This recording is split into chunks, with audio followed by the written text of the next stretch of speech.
Happy silence. Right click. Oh, misses the right click. Looking for surrounding and he gets it on the DK. There's no TP for him anymore. He's got it. That's locked in. Oh my god. Could build some Oh my god. This is not a fight that Kiwikaki can win here in the upper right. Can he win it somewhere else? Oh, but this is enough moon. Does he have enough damage or he miscalculated it? No way. Are you serious? Town on dead. Right click, Happy! How can you save this DK? You have no resources for a potion! Trying to nuke! Doesn't work, step out! Funny composition, not the right one by Johnny Cage. Stormbolt, Where all the priests go? Perfect Shockwave, you don't have much time! Shockwave, here we go! One more right click! Lin! Guagua! Oh!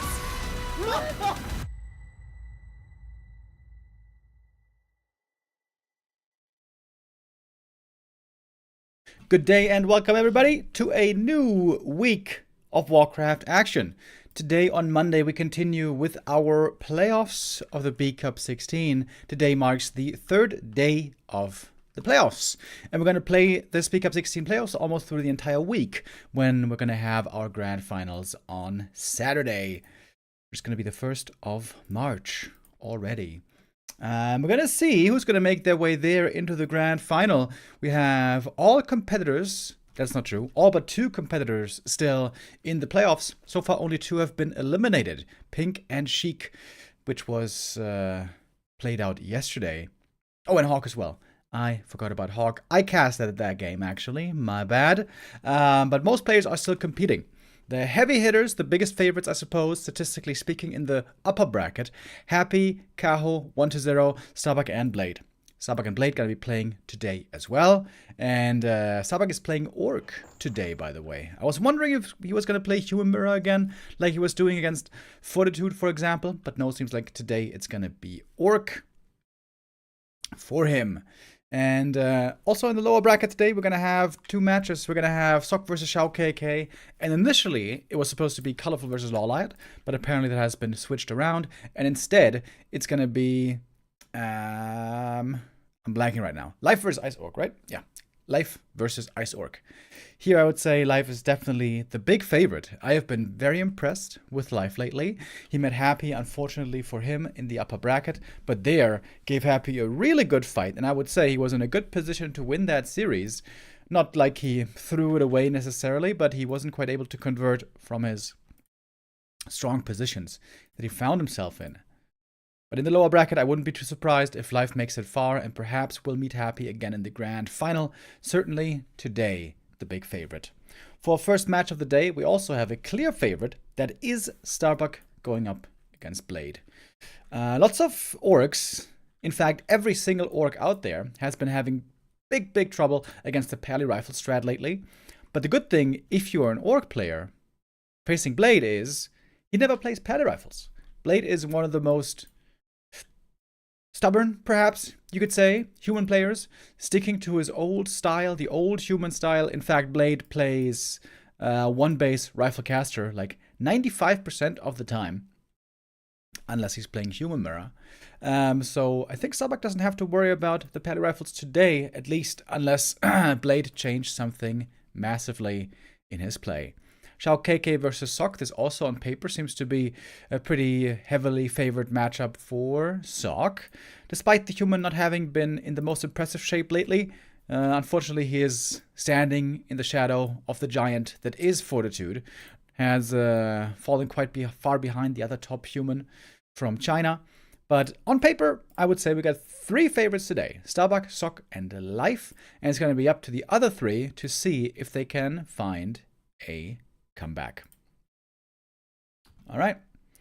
So much for the introduction. We're going to start now with our first game. Starbuck versus Blade. Moldova versus Slovenia. MMR-wise, they're very close to each other, by the way, on War 3 Champions. In fact, Blade is higher MMR by a bit. 2,600 and 2,650, roughly. But I think we shouldn't get fooled just by the MMR. In recent tournament results, we've seen how impressive Starbuck has looked at times. He was even in the WSB tournament, made it to the playoffs, but didn't quite manage a top 4. or something like that. For our first map, we are starting off on Tidehunters. I would have loved to see Starbuck play against Pally Rifles, because as we all know, everyone has been struggling against Pally Rifles, but Starbuck knows the matchup from the other side, so maybe he has the answers, but then again, maybe he doesn't want to reveal the answers. When it comes to his own success, when it comes to winning as human, maybe he is very, very happy with the fact that the orcs haven't found the answer yet. In the ladder scene, in the tier 2, tier 3 scene, some orcs are talking about Farseer, Panda, Firelord, Torrens. I think that's a very interesting, promising strategy, but on the top level, we have never seen it work. So is it really the end-all, be-all? It doesn't seem like it at the moment. Oh, Stoka in the chat tells me there's a 40 versus Happy Showmatch today, Pog Champ, at 1:30. Okay. Thank you very, very much, Stoka. At 1:30. Okay, it's about 1 hour and 10 minutes away from now. That means we should be able to maybe finish this series.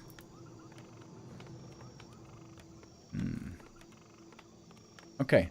We're certainly going to cover 40 and Happy, two strongest players in the world. It would be a sin not to show them. But yeah. Okay, cool. Thanks again, Stoka. You are the man. So get ready for that one, boys. Later, Happy versus 40. I'm looking at the results right now of WSB. How far did Starbuck get again? He was top 6, I think, right? Yeah. Starbuck top 6 in WSB. Pretty good, but not sensational. It was Fortitude winning it again. 4-0 in the final against Soen. Really great finish for Soen as well, making the finals. I didn't expect that. But 40 is just the G right now. And Happy has been the G, of course, as we all know, for about 10 years. So, always exciting to see them meet up.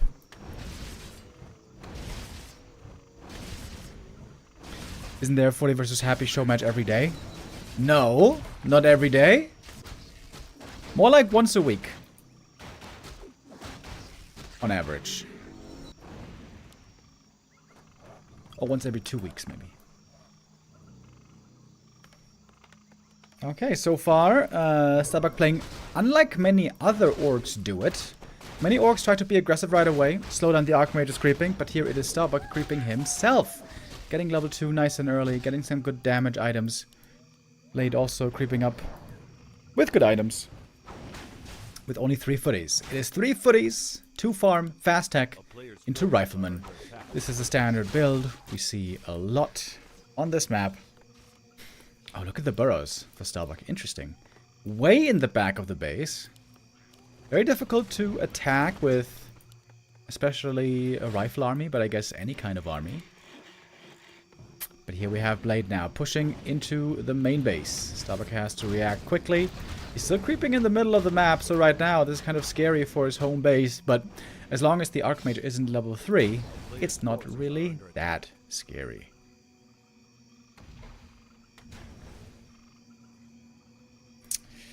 If Happy and 40 play each other every week, then how can they still surprise each other in a tournament finals anymore?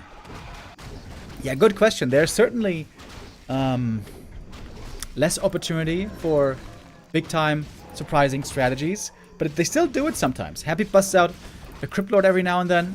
In fact, it was the Don't Force Me Cup 2024 finals when Happy surprisingly played again much more Crypt Lord than we saw him playing before. So there are still opportunities to do that. Pally Rifle is a different strategy, expo timings, creep routes. You know, there's so many things you can change up. Normally, every series of theirs looks a little bit different.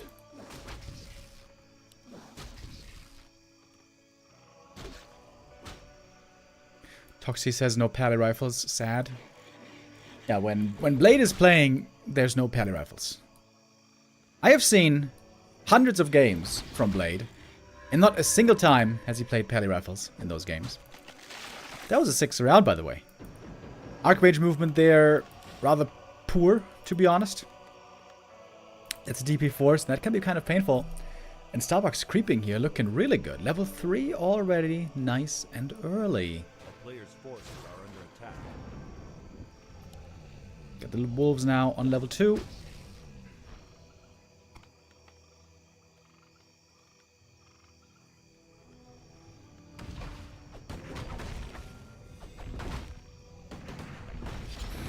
Happy and 40 are going to end up losing games to others because they are too deep in their own interpersonal meta. That can be a danger when you focus too much on the playstyle of the opponent. What if another guy plays very different? So there's a point, I guess, to what you're saying here, but I don't think this is really the case at the moment between the two. Because nobody's close to 40 when it comes to human versus undead, and nobody's close to happy when it comes to undead versus human. I feel like even if you don't know their styles as well, 40 and happy respectively still will own everyone else in that matchup. We've seen that lately, in fact, pretty much in every game. Fortitude has been owning Labby, he's been owning 1-0, he's been owning every undead, and Happy has also, now for a while, not really been losing to other humans. Between 40 and Happy, it's been pretty close lately, but 40 has started to take a slight edge over the last couple of weeks. Players' forces are under attack.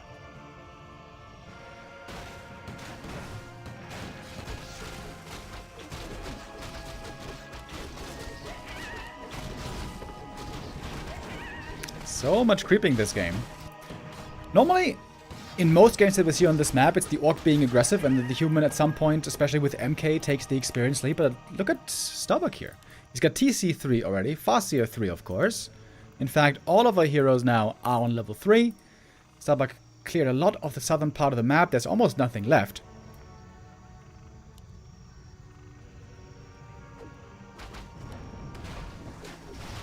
And now he's healing up. Has some wonderful items on the TC.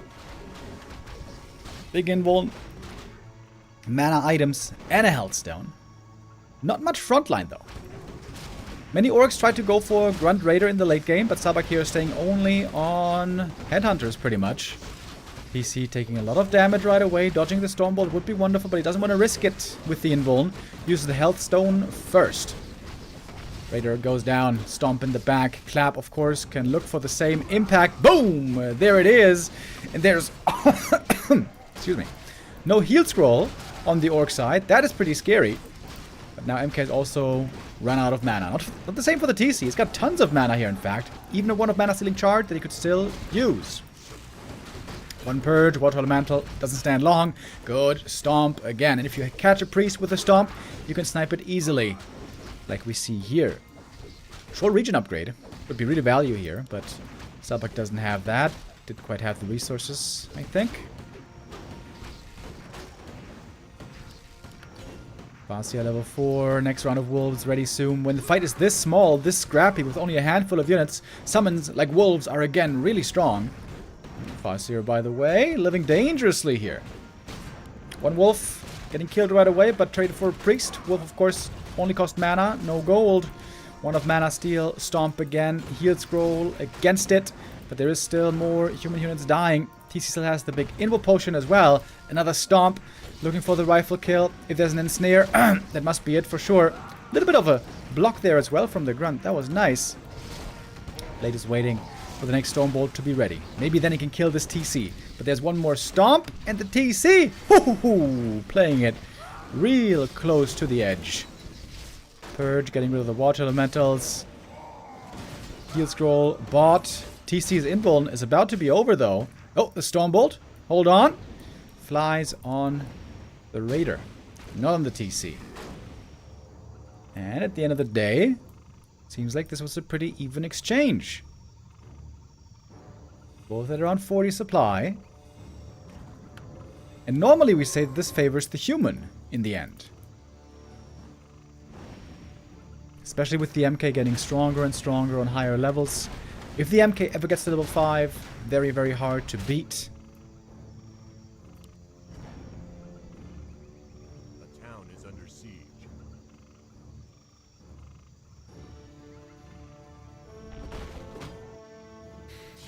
Starbuck now trying with the expansion, but very good footy scout sees this early. Thank you, Jester, with the Prime sub.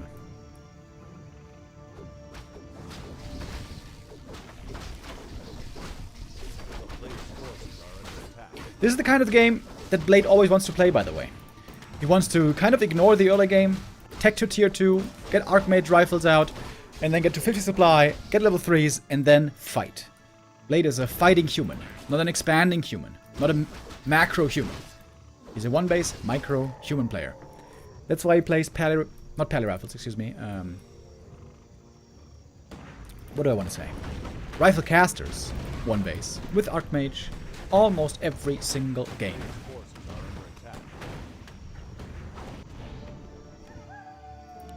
Expansion did not get cancelled, by the way.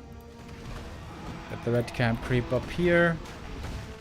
MK items, by the way, are okay. Actually, they're kind of weak, I would say. Not much mana, not much tankiness. Gloves of Haste without Bash, not that good either. Oh, this aura is good, though. Legion Doomhorn for more move speed on everyone. And Starbuck, of course, he spent lots of his items earlier on, right? He doesn't have an invuln, or a big invuln, I should say. A big invuln or a health stone anymore. Those were used up earlier on. But the Farseer, man, leveling really well this game. He was off to a good start with fast level 2 and 3, and now he's level 5 already. Many humans go Chain Lightning level 3, but here we see Wolves on the level 5 Farseer.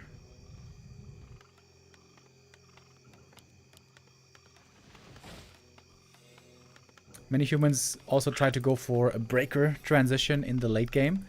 Looks like that is what Blade is doing. I'm a bit surprised by this. Normally I feel like he always stays on Rifle Caster, but here indeed he is finally going to go for breakers. Needs a shop for breakers. Oh, positioning here could be really good for Blade. Look at the MK. He's in front, ready with the Stomp. TC running in with a Lightning Shield. And the Stomp as well. Chain Lightning coming in. And the level 3 Wolves were dispelled quickly, by the way. This looks like a great start of the fight for Blade. He's got the shop here as well. He can go for Mana Potion if he wants. There was 2 Raiders lost for basically nothing. And this might be Blade taking the lead. He's got the supply lead already. The expansion is only up now. Maybe Starbuck should go over here and get ready for a counterattack into the human main. Some Invis MK play here as well, by the way, which is pretty smart. I like that. Auto Elementals and Footies, though, going out to harass the Orc expansion. That makes sense. Invis Wolves scouting. Seeing where the human army is. Counterattack here makes a lot of sense. Starbuck now going up in production. Oh, Dewspool. Trying to catch the Invis Wolves. MK quite fast with that move speed aura. Not benefiting the rest of the army as long as he's Invis, though. Question is, when does Starbuck want to fight? He's going to fall back to the main. I think he just picked up a heal scroll.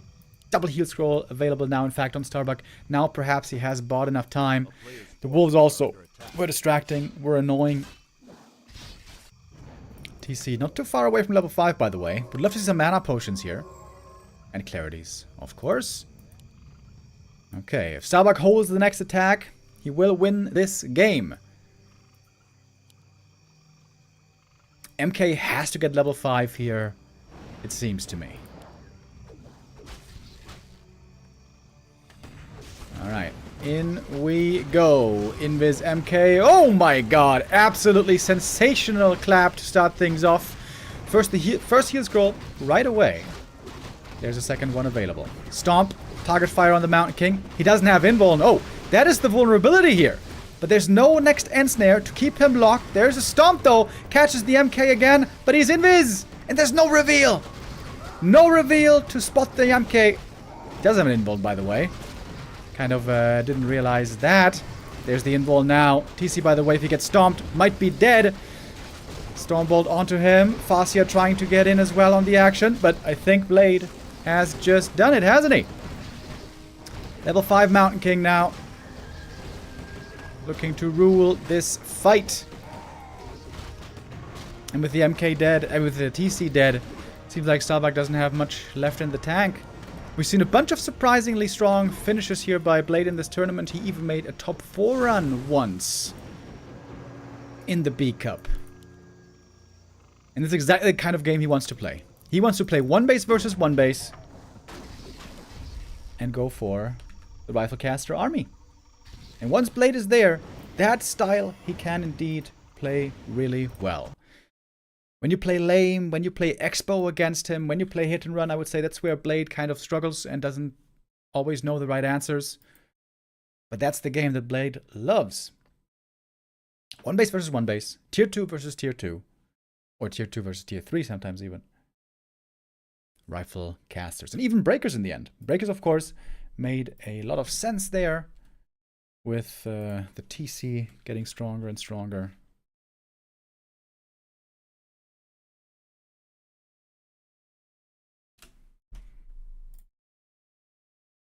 And so Blade takes the 1-0 lead, maybe a bit surprisingly.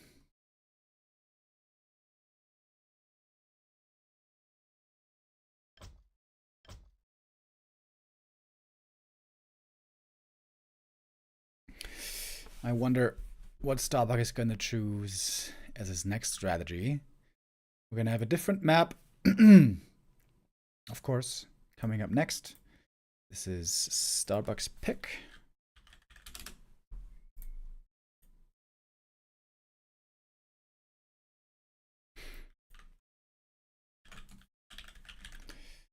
It's going to be springtime.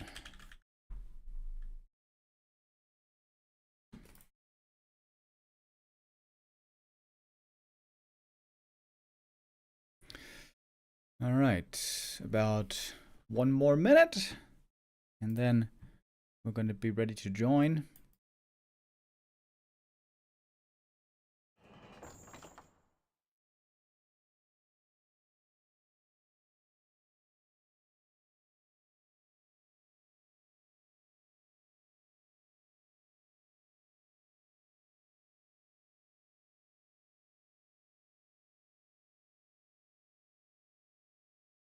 Wait.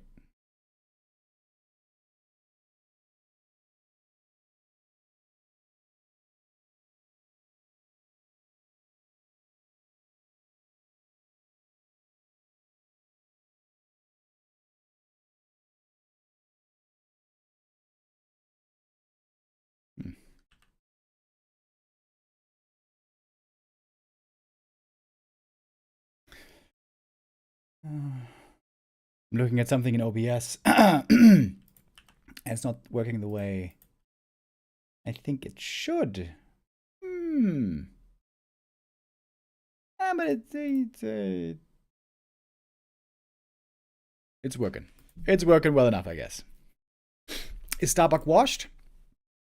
Well, if we consult his ELO points, I would say washed is not a fair adjective to give to him, because Starbuck is still looking strong in 6th position in the ELO rankings, behind Happy, Fortitude, and Life. And Kaho, by the way. This is the first time in forever that we have 2 Night Elves in the top 4. Both looking quite strong lately, also in this tournament. Life, of course, lost the series to Happy, but he made it close. Very close.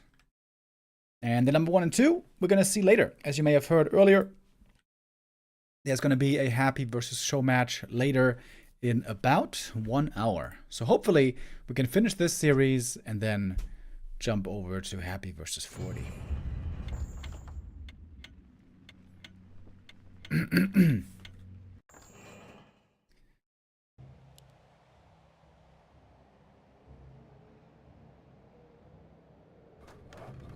Okay, let's go to map number 2.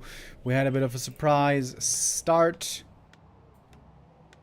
on the first map with Blade winning the game, or winning the map at least.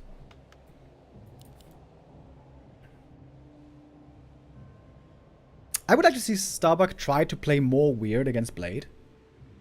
Maybe something like tier 3. Maybe something like Grunt expansion. Because Blade loves to tech fast, he loves to get to MK rifles fast, and then creep, and then fight at 50 supply. I swear to God, this is the same playstyle that Blade has been playing for 15 years.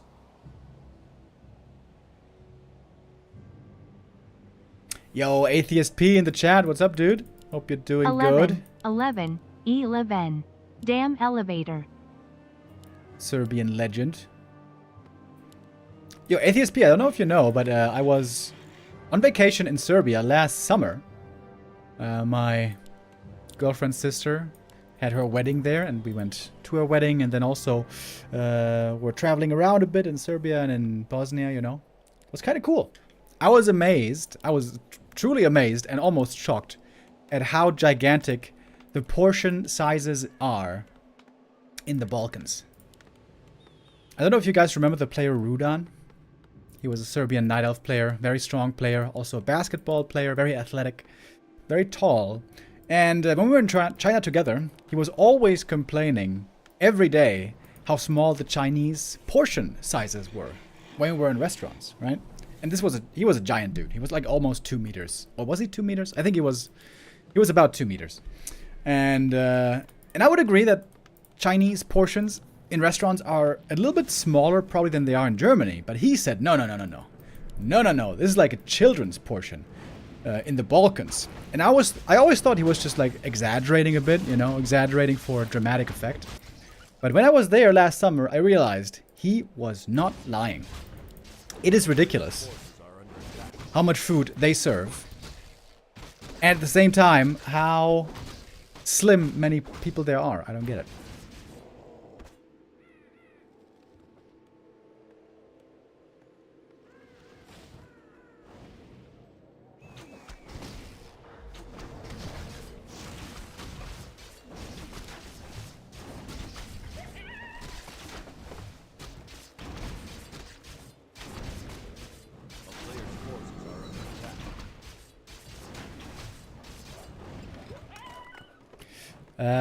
Nachtigall with the resub, thank you.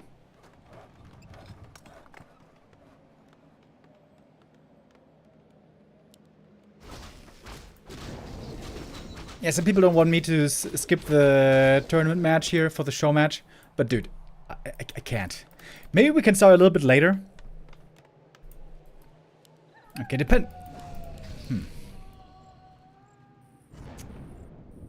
I'm gonna think about it. Maybe we can wait for this series to finish. But, man, I can't say no to Happy versus 40. I can't say no.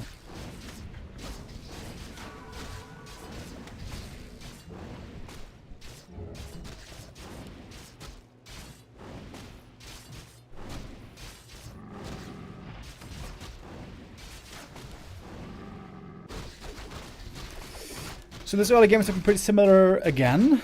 Starbuck creeping up quickly. I wonder, by the way, if he shouldn't have skilled Chain Lightning level 3. Like, the level 3 wolves, they were good for scouting and delaying a bit.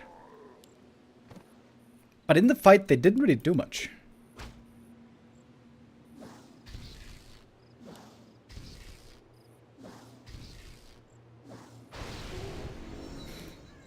Alright, gets level 3 here. The Water Elementals give the necessary experience.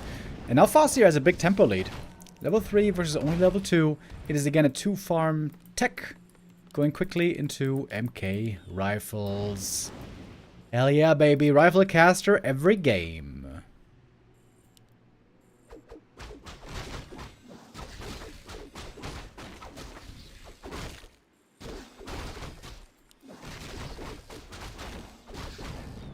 And the Farseer here keeps creeping beyond level 3.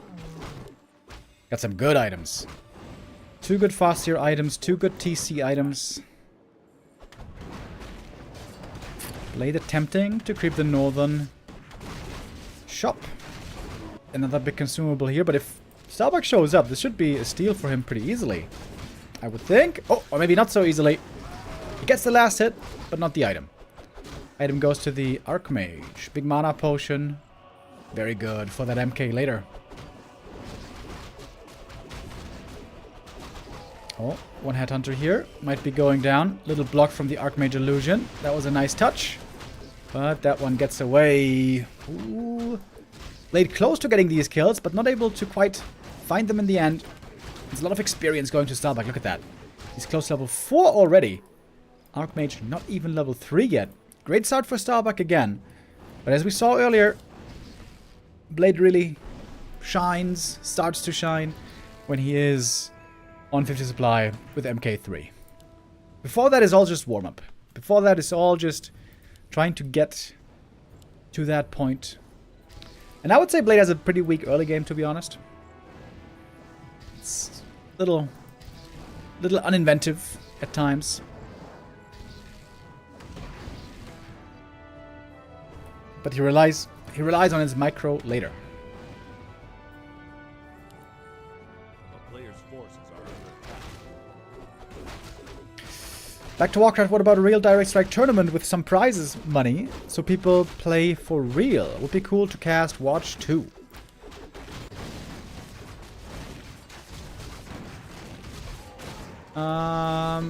Yeah, something to think about. Big heal potion here committed already on the Farseer just to harass at the moment against the Archmage. It seems like a bit of a waste. Blade didn't even have to go away from the creep camp. His priests are healing him up. That did not seem worth it exactly. Oh, TC here with a great item. Ring of Regen is wonderful. As the Orc, especially when you don't have Shadowhunter, every source of healing is very valuable.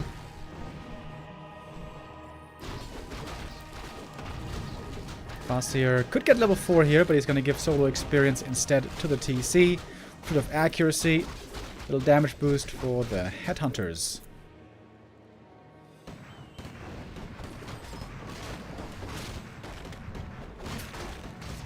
A player's forces are It's a lot of creeping again.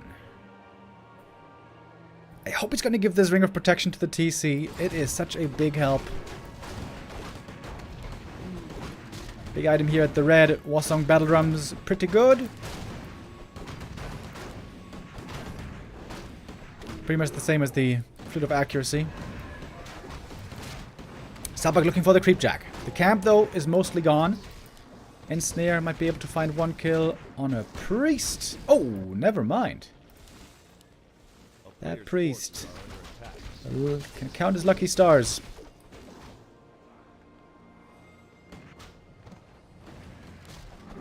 And Starbuck keeps pressing on. Militia support here close to the human main is going to be really good. But what's not good is the level of the MK. Doesn't have that level 3 yet. MK is going to be the strongest hero on the map in the ultra late game. TC now level 3. He's got amazing items. Again, just like the last map. In general, Starbuck with really good items here. Again, though, no expansion. 2 Shaman, 2 Grunts, and a bunch of Raiders. Got a Kodo here as well.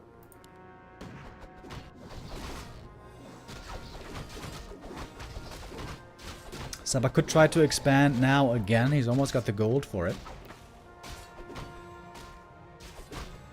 Huh? Moving north. TC at the shop. Mana potion on the Farseer. Looks like Starbuck wants to intercept the blade here in the north. Doesn't want to give away the next red camp. Wasong Battle Drums. I was about to say it was sold, but it's not sold. It's on the Archmage. Good positioning right here. TC finding a stomp in the back right away before the Stormbolt. Purge easily gets rid of the Water Elemental, of course. Clap in the back. One Shaman goes down right away. Stomp again. The AoE spells both doing great work. Kodo Beast. Not long for this world. Gotta devour, but has to spit it out and die right after. Heal Scroll being used on both sides. Mana is running low. A little support here. Quite strong again. Chain Lightning and Wolves resummoned. Wisps could, the Priest could dispel. Wolves not being split at the moment. Item on the ground. Mana potion used. MK with so much mana still. Or so much mana again, I should say. And Starbuck has to TP away. And I guess Blade ends up winning this fight again. Again, that's exactly the kind of fight Blade wants to take. Level 3 MK, 50 supply with Rifle Caster. Every day. This is the kind of Warcraft that Blade wants to play.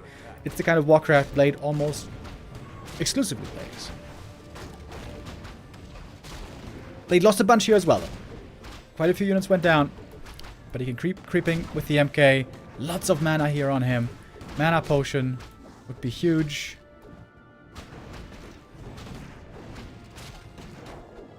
Sabak right now with more supply. Militia have to be called again. A little bit late to the party. MK this time doesn't have invuln. This is the opportunity to win the game.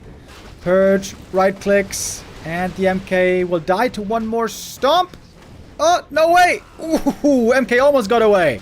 But the priest heal not quite good enough. The reaggress after the TP working out wonderfully here. Has to go for a Zeppelin now, but the Zeppelin is ensnared. Uh-oh. Does it mean the Archmage perhaps gets away? No, he doesn't. I thought Blade was doing it again, but apparently not. Good TP out by Starbuck. Good reaggress by Starbuck. And now fighting against an army without heroes. It's easy in Direct Strike, and it's easy in Warcraft 3.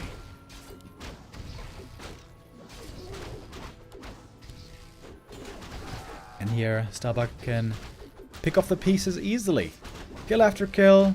Didn't go for an expansion yet, by the way.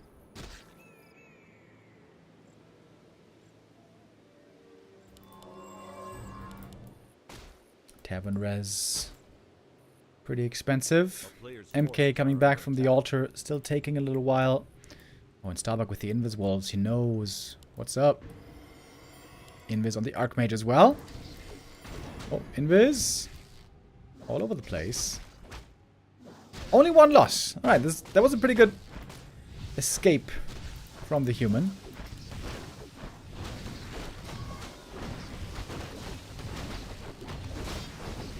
Trying to take out the altar right here. Does not want to see this MK return. The MK is still certainly dangerous. And the repair is not enough. MK prevented. That should close things out for map 2.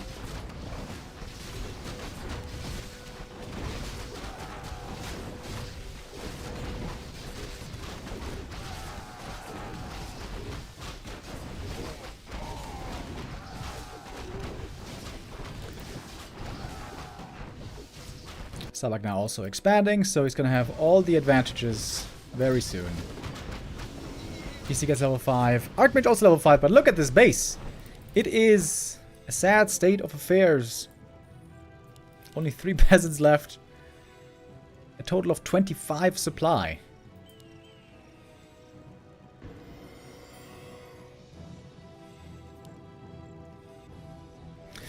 And Sabak will be getting an important point here on map number 2. If you fall behind 0-2 in a best of 5, it's very hard to come back.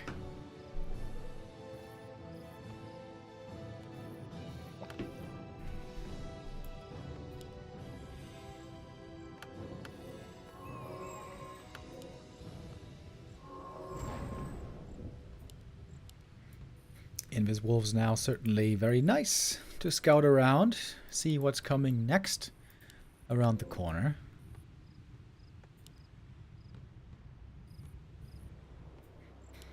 And an Invis Archmage over here. Oh, you can see the tome. Yoink. It's certainly too late to find the Expo cancel. Starbuck gonna creep the red camp up here. No experience from this camp, but at least the item. It could be a good one.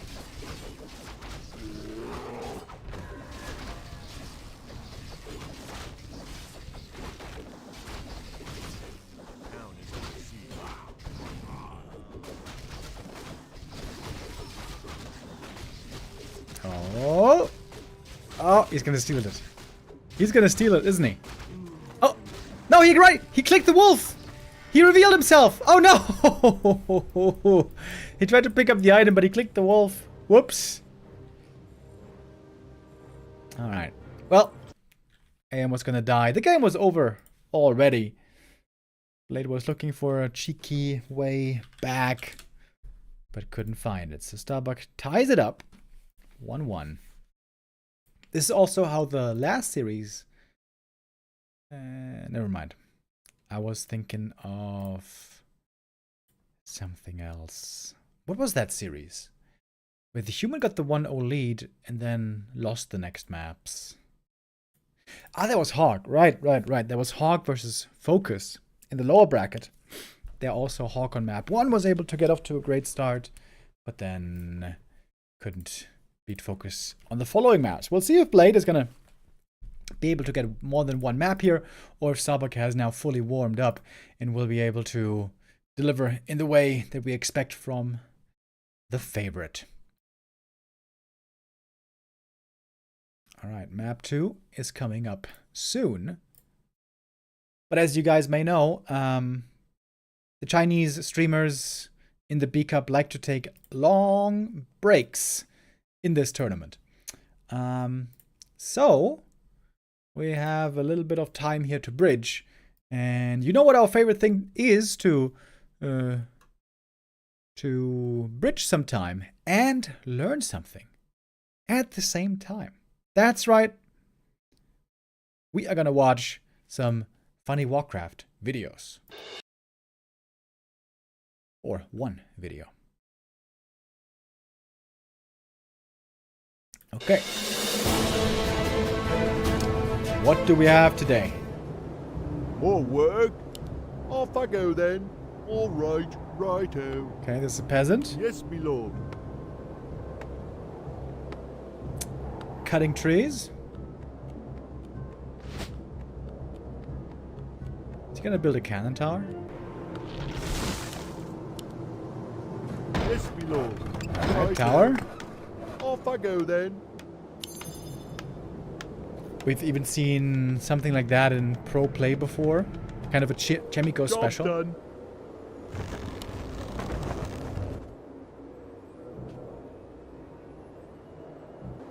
Upgrade complete. Okay. Dark towers. What is this supposed to show? Stop button stops attacking. Okay.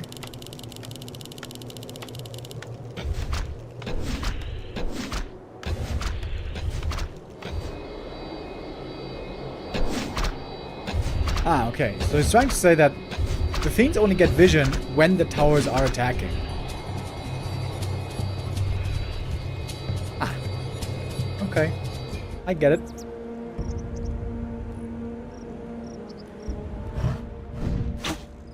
We got, oh my god, Plunder Isle, dude. Do you guys remember this map? Interesting map, but terrible. Wait, what happened here? Ah. The life drain stopped when he had no vision anymore. Huh. Okay. The time has come.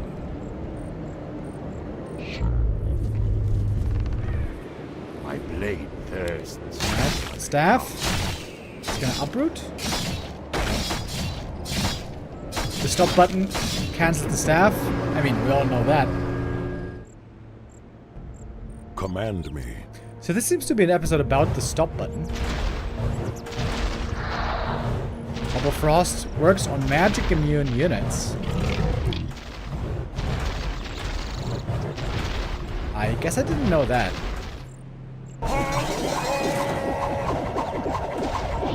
So Oberfrost works against everything. Against every kind of unit. Aye. Yes, Lord. Okay.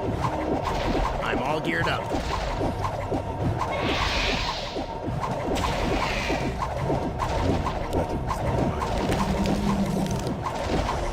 Even against the Phoenix Egg.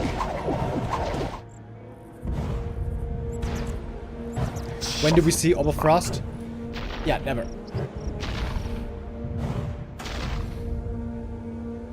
I'm lit. Alright. Orb of Corruption Ashes to ashes. and Incinerate together. Doesn't work because unique orb effects. We are poised to strike. For the goddess.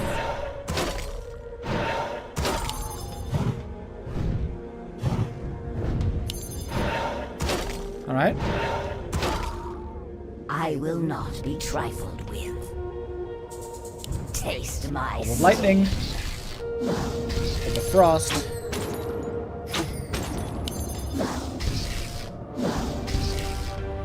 I will aid you.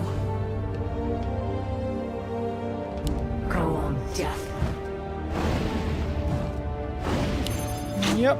This all seems pretty obvious, I gotta say.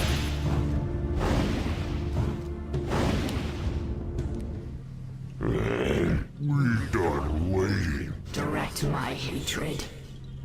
End my torment. Let the living beware. My bow is ready. Go on, death.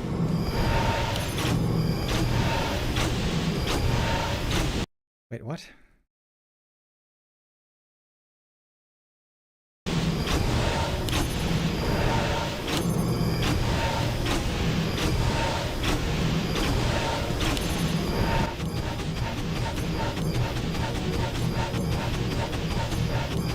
I don't get what he's trying to show here.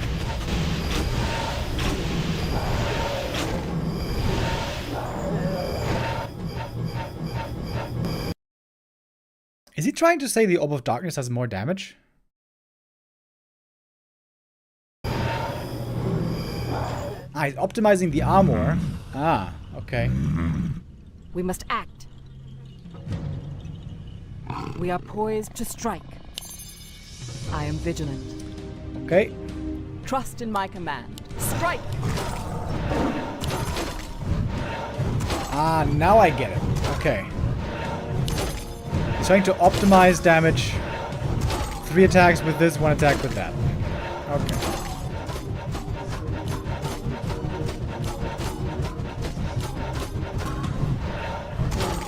Trust in my command. So the level 3 Searing Arrow actually does more damage than the Orb of Venom, but only if you can attack all the time.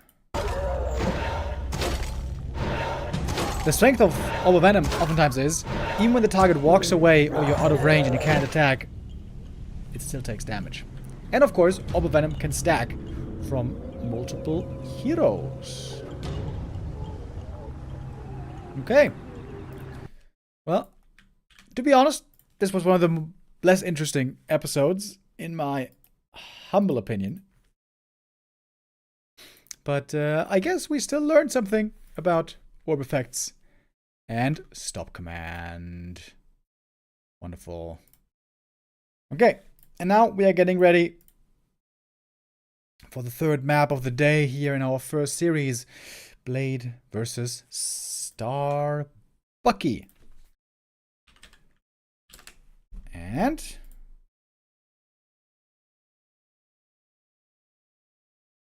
we can start the next Gamba. All right. Here we go. Hammerfall for map number 3. Who's going to take the lead in the series? Was a bit of a surprise to see Blade take the 1-0.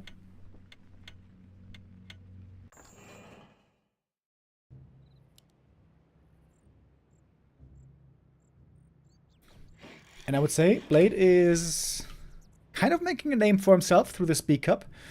Of course, we all know that Blade is a very controversial player. This is normally a map where Pally Rifles is very popular, but as I said, Blade is a very, very stubborn player. He plays the same strategy basically for 15 years. 1 base Pally Rifles, with some slight variations later on.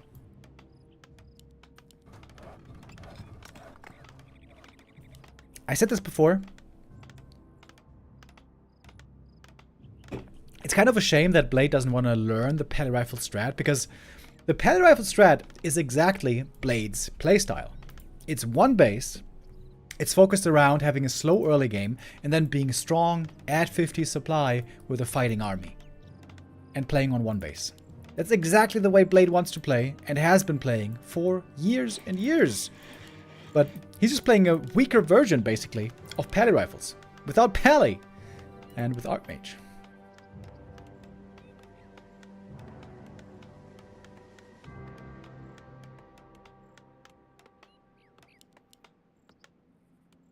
And I think that's is something that Starbuck is happy about. Because we still haven't seen the orcs find the answer to the Pally Rifles. For half a year, sometimes a little bit more, sometimes a little bit less. They have been getting terrorized by the pally rifles.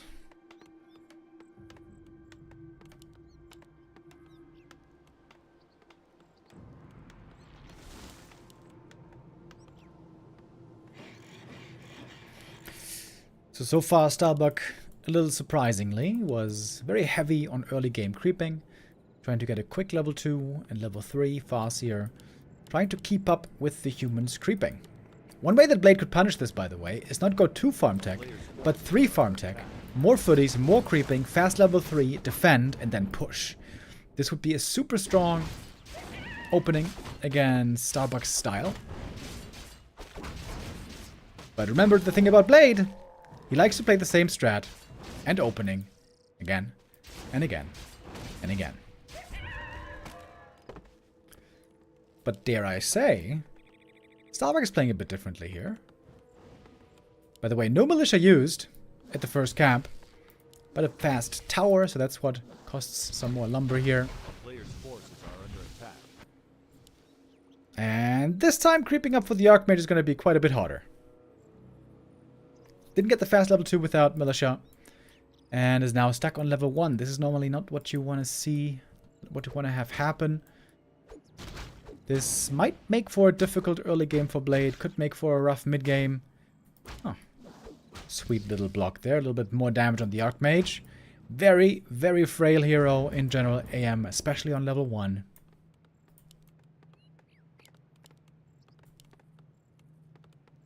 And of course Starbuck has more and more headhunters on the way.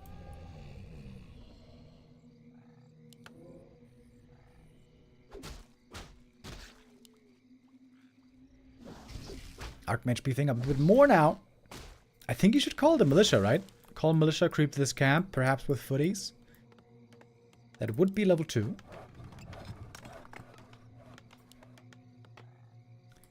We do see the blacksmith, of course. And Riflecaster will soon be joining. But this is not the early game that the human wants to have. He wants to get level 2 fast, and then try to avoid the orc, keep creeping, get level 3, and then get the MK on tier 2 and move to your strong 50 supply army.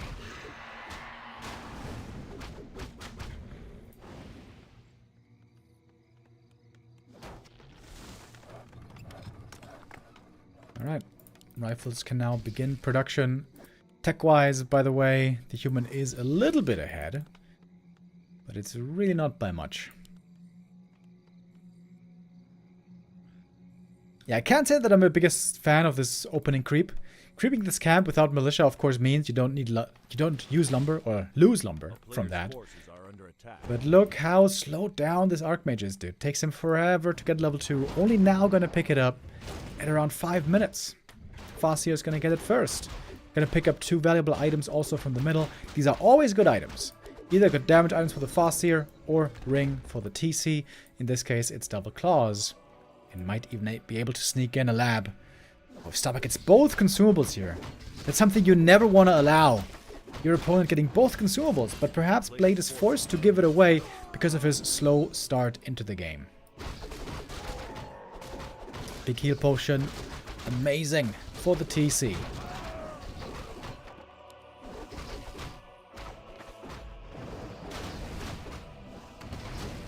Some headhunters here are a bit bruised. Oh! And we get Shadowhunter tier 3 rush. Oh, Starbuck here changing his style. No longer TC and tier 2. Shadowhunter tier 3 with a TC 3rd, I guess. And of course, what is going to be Berserkers later on.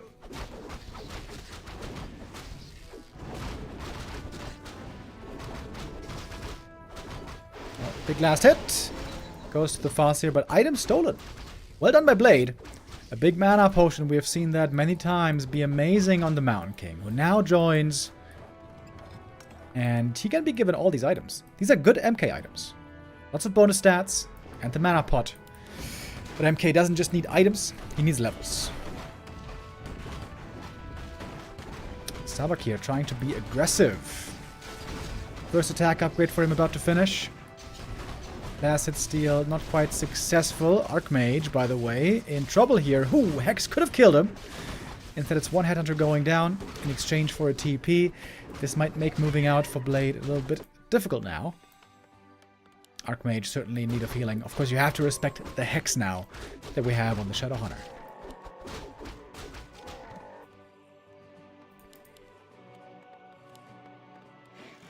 There's the burrow. I was about to say, hopefully doesn't forget about it. But right now, the tier 3 has not worked out at all yet. We got a Hex in the back. The targeting might be a little bit off here by Starbuck. Militia close to the main base. Always very strong. And Starbuck ended up losing 2 Headhunters here. Blade lost no units. All he lost was the TP. I wonder if these Hexes aren't a bit too aggressive. That rifle does go down, but it's going to be some Headhunters dying in exchange for sure. Ooh, Farseer committing the big heal potion here to get the kill. He got one more. Wolves in the back, but alone can't really look for those kills reliably. Some peasants dying, some footies dying. That is level 2 for the Shadow. Now we got the heal wave finally. And tier 3 is up. MK cannot quite get in range for the next Stormbolt.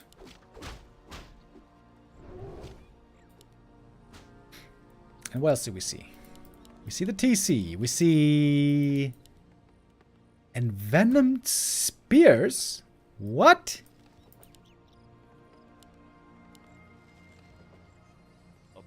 Against rifles? Oh no, he cancelled it, right? Yeah, he cancelled it. Okay. I was about to say.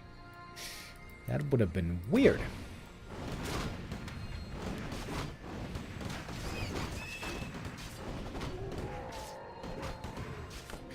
If I have the original game, do I need to pay for Reforged? You should be able to authenticate your game with your game key on Battle.net. Without Reforged. I think you can do that on the Battle.net homepage.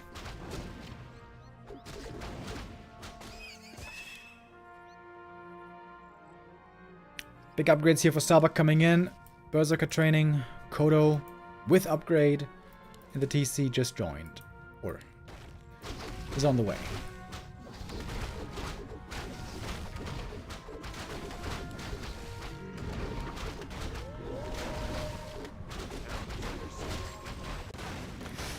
Here we got the push coming in from Blade.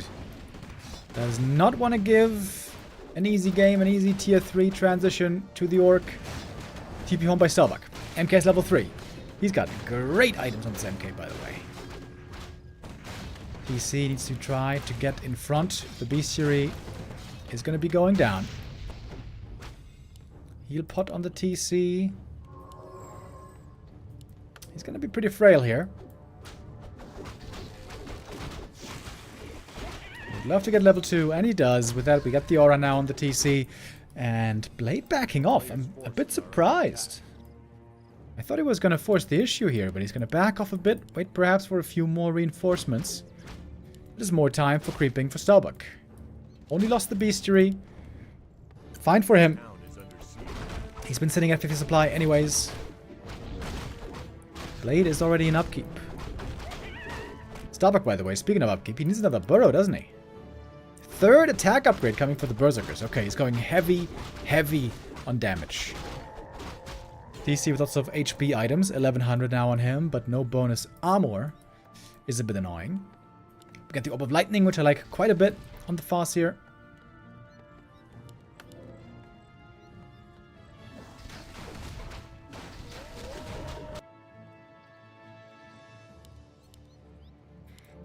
Blade, though, taking his time. Farseer with plus 26 damage. Almost picking up level 4 here. TC got 3. But Starbuck is just refusing to go into upkeep. Refusing to make a 5th burrow.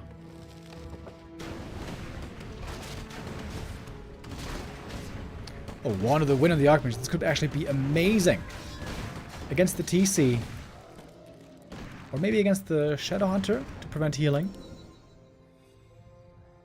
Another heal scroll for Starbuck. He is going... Oh my god, Chad just said it. Chad was talking about burning oil.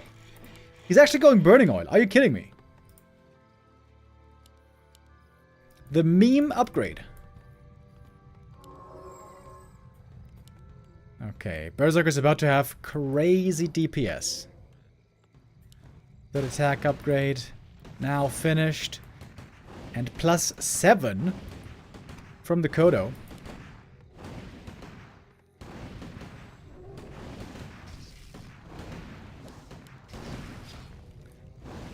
Supply lead though on the human. Starbuck maybe trying to bait the Stormbolt on the TC. If the TC's far in the back, Blade cannot follow up too well with damage. That was level 4 for the Foss here. Starbuck's levels are looking amazing. 433. He's a full level 3 hero ahead of the human. Can't ask for much more than that, I guess. And he is making a Demolisher.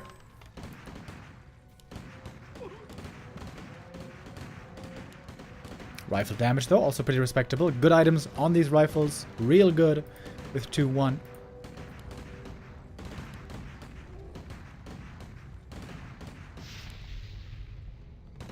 Okay, Bestiary goes down again. So Sabak really doesn't want to lose this Kodo. This Kodo should be kept at the back at all times. So it's demos, also with 3 attack upgrades, of course. They transfer. But it always seems like it does so little damage. It's really not much. It looks cool. Burning Oil, by the way, insanely good in direct strike. But this just doesn't look like much damage.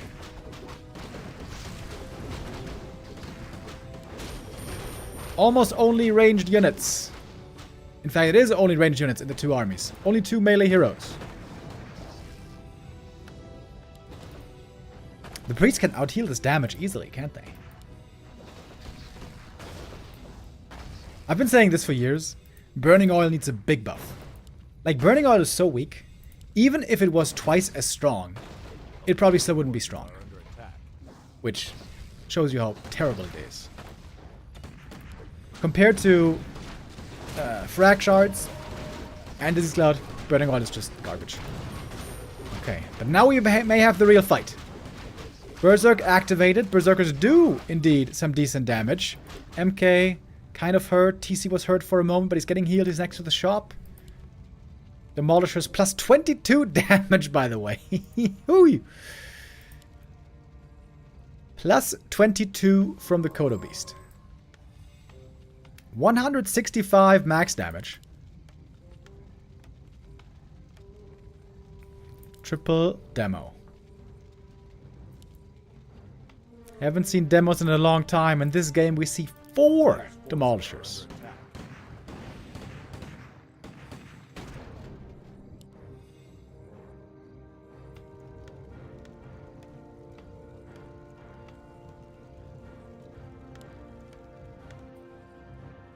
If the demos, of course, ever hit the priests, then it's crazy damage, but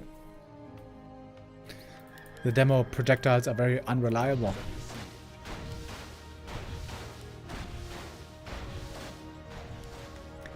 Bro, he's making 5 Demolishers.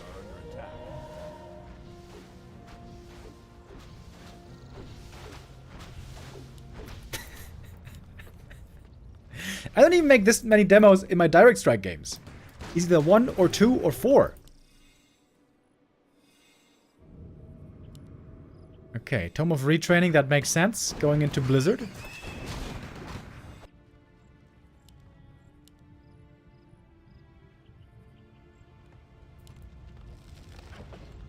$3,000 gold left in the main.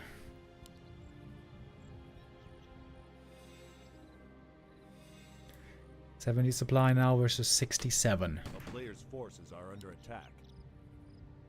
Oh, TC with an Invis potion. Time to get cheeky. 5 Demolishers.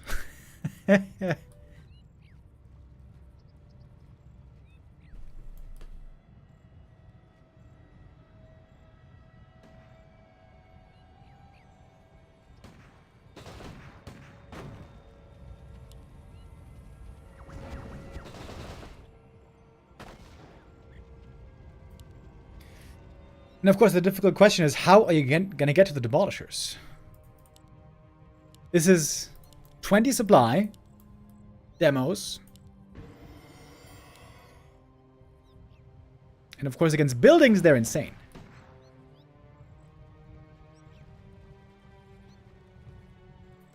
Buildings can't move.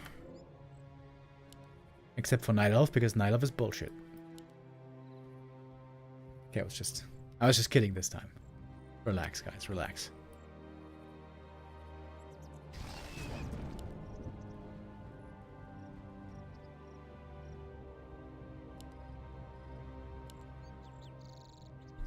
Alright. The big fight about to break out. Blade with a huge army. 74 supply.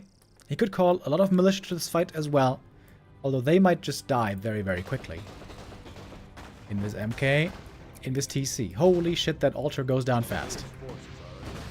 But here is the Blizzard. Stomp on the other side. Interrupts the Blizzard for a moment. Demos seem to be in a rough spot. If they can hit the casters again, it could be crazy. Cyclone on the TC. Stomp. Interrupted.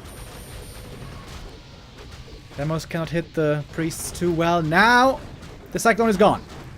Demos kind of hurt already. Here comes the Hex. Archmage in trouble. Dispel is there. AM is hurt. Ooh, the Invis saves him last second. Oh, but there is the reveal. Going for the hero kill here with the Hex. He finds it with all that range damage. And I guess that is going to do it. Starbuck with the specialty strats. Very fun to see. Tier 3. 3 attack upgrades. Berserkers. And demos. The burning oil now. Almost everywhere. TC went down in the end, but so does the MK. Level 5 on the Farseer. He also has crazy damage here with plus 27. And that is GG. Just as Patito in the chat says LMFAO. That was a rarely seen strat here. Starbuck busting out the tier 3. This used to be played a lot back in the day when Farseer Headhunters first rolled around in recent times. We have... Are you a Carnival, Fastnacht, Foshing fan? Less than 3. I am a big Carnival fan, yes, normally.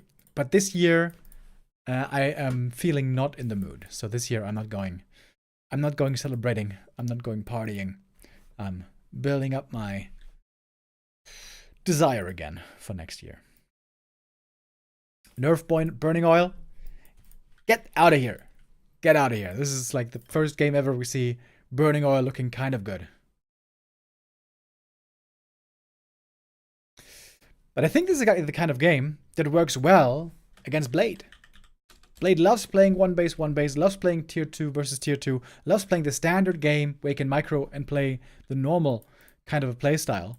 But if you do weird things like tier 3 and burning oil, this is where Blade often will feel a bit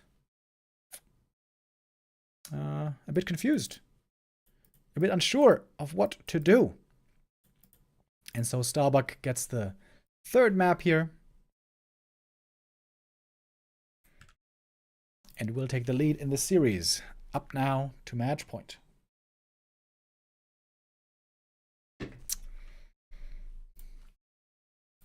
Does it stack? Is the question in the chat. That's about burning oil. I actually don't know. I have not seen anybody prove this conclusively. Now, I'm sure there's going to be some people in the chat pretending that they know. But 99% they won't know. Because how the hell would you know that? Nobody plays burning oil.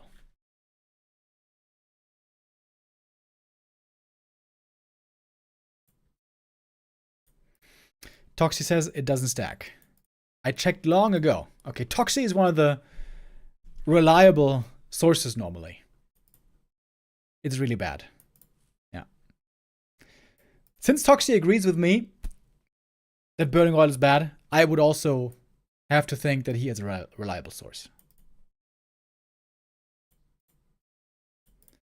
Yeah, it's just garbage. It's just terrible. You know what? Let's take a look.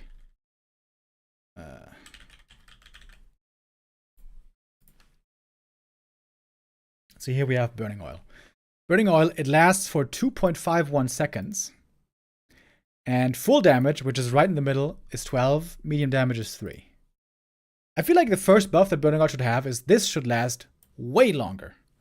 Like double that duration. So that there's oil on the ground for longer. And even if it's more duration, I think it's still low damage. I think it would even increase these damage numbers. But I think the most annoying thing is that it's over so fast.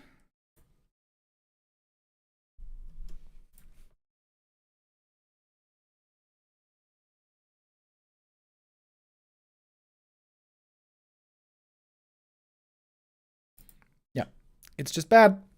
Bad, bad, bad.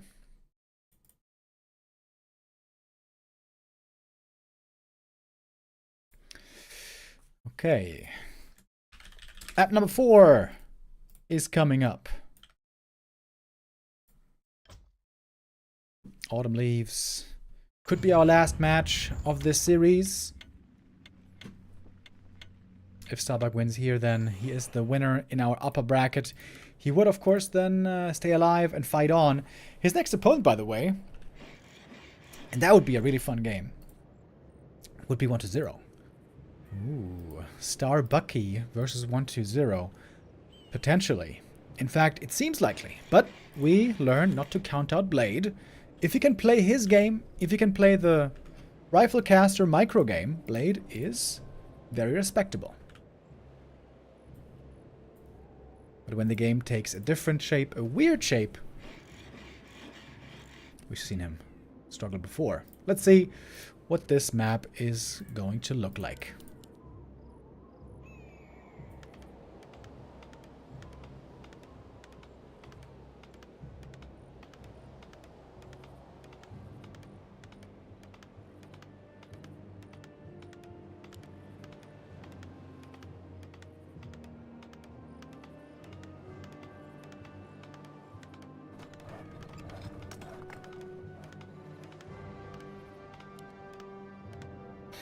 Archmage opening again.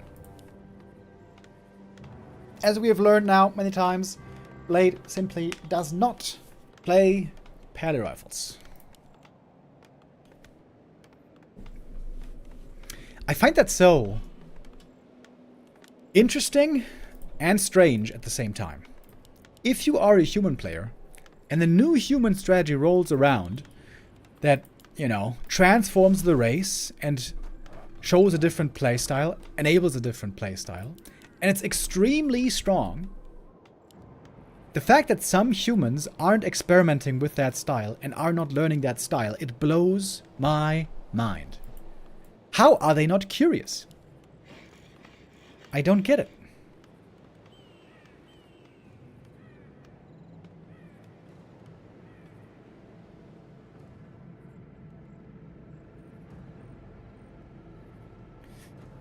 Player's forces are under attack. Blade indeed seems to be not interested in learning Pally Rifles. But to be fair, he is quite strong with Archmage Rifles. That first map win looked very solid.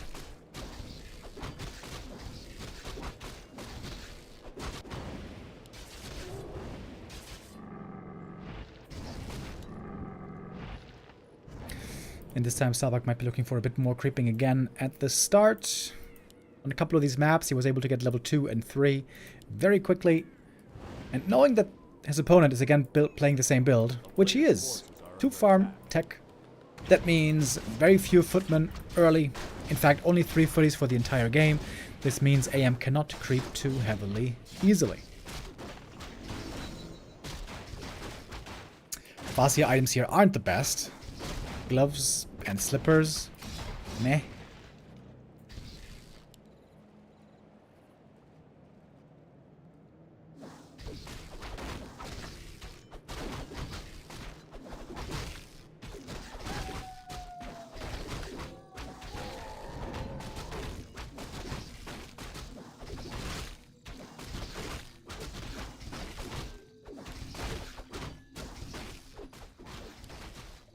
Lady here being quite aggressive.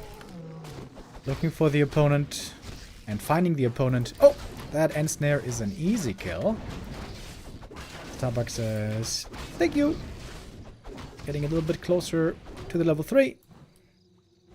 Blade loses one of his only 3 units. But of course we know, for Blade, it's not about the footman. It's not about the early game. In fact, very often it seems like Blade doesn't care about the early game. It might sound like an extreme statement, but it seems like he never puts much care into having a strong early game. He just kind of creeps a bit, walks around a bit, but honestly, it seems not very inventive, I want to say. For him, it's all about the tier 2 phase. All about 50 supply, MK3, micro time. But now again, the Farseer off to a tempo lead. Level 3, nice and early. And with the Headhunters, plus the strong Farseer, he can keep creeping. Might even able to claim the middle camps. These middle camps on AL, very rewarding.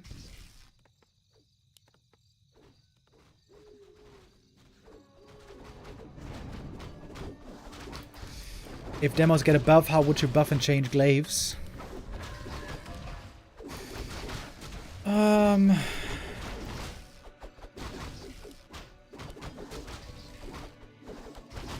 I'm more interested in tier 3 units, I gotta say. I feel like...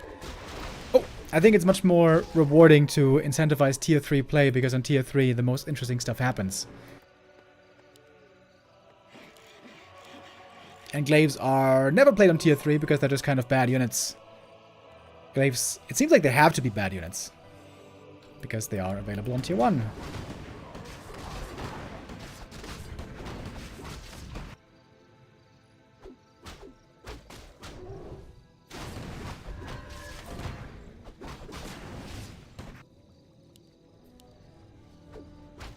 In theory, glaives could be given a tier 3 upgrade.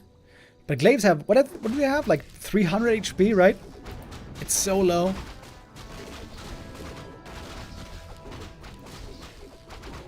Yeah, glaives are in a very awkward spot. Oh, Starbuck this time actually changes his mid-game timing. He's going to go for a way earlier expansion this time around. No Lodge, so he's going to have no Dispel against these Water Elementals.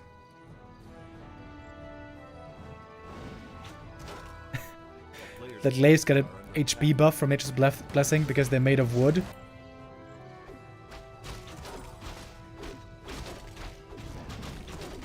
Yeah, glaives are the only mechanical unit for Night Elf, right? Is there something else? No, right?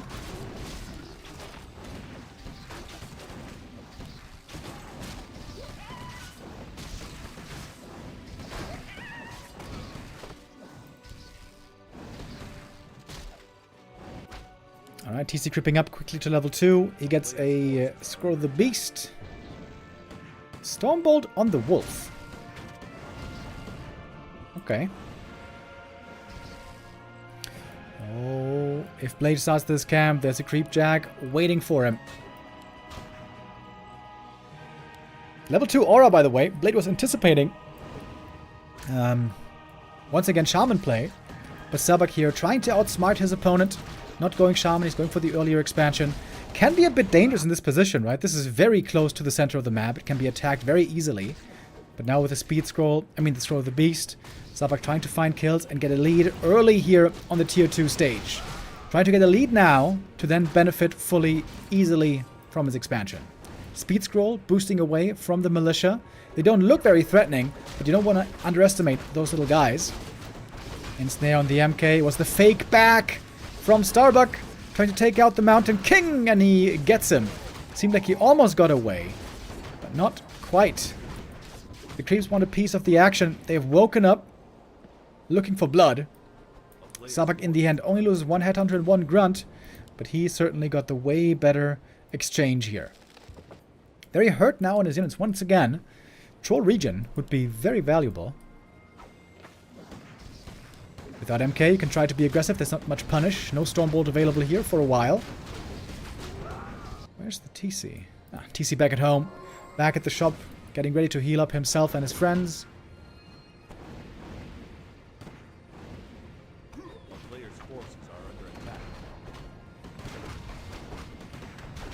And the MK is now back.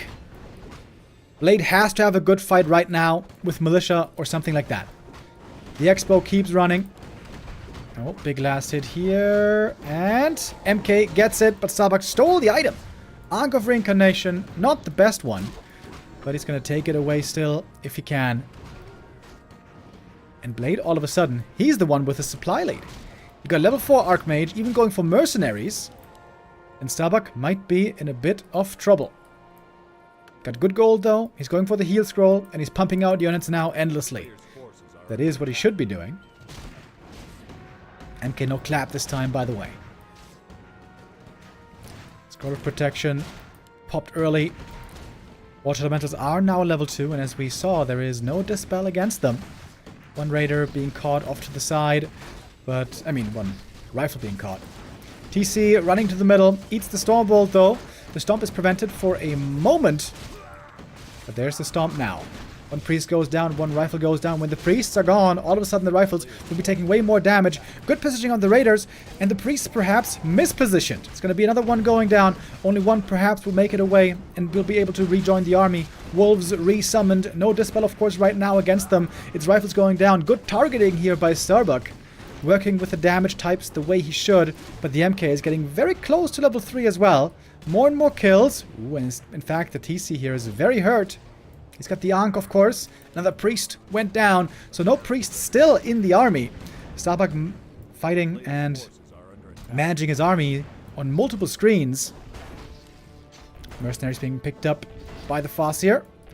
Oh, it's a big kill, though. Getting the Berserker is huge for the MK.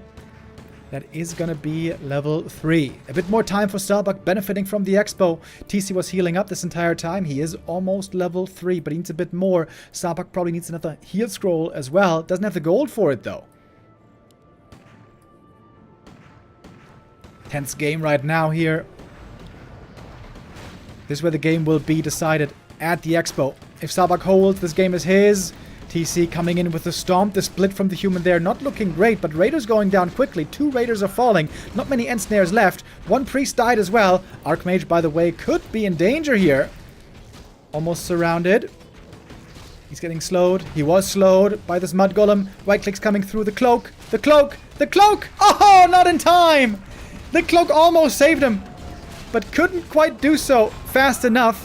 Mana Potion. Stomp again. TC's gonna have one more after this. And now it seems like Starbuck is running away with this game. Here's the next Stomp. Admittedly, though, the damage output from the Orc army is rather minimal. Priests are healing against it fairly well. The Mud Golem is somehow still alive. I don't even know how that's possible. Archmage back from the tavern. No Water Elemental available at the moment. Oh, level 5 Farseer. Oh, that's huge. Level 3 Wolves now in this scrappy fight. So good. That level up should secure the game. TC's protected by the Ankh of Reincarnation. Needs to pass it to the Farseer, actually. And he does give it over just in time. Archmage hiding in the Cloak of Shadows. 2 days ago we had lots of clutch cloak plays already. Oh, there's a reveal, by the way. Uh-oh. Archmage. There was a reveal from the lab, from the wolf. It takes 3 reveals, but it's worth it in the end. You kill the AM a second time. Farseer finds himself surrounded here, but he can summon the wolves again. I guess it's the MK dead to rights. And that is GG. And Starbuck does end up winning this series with 3-1.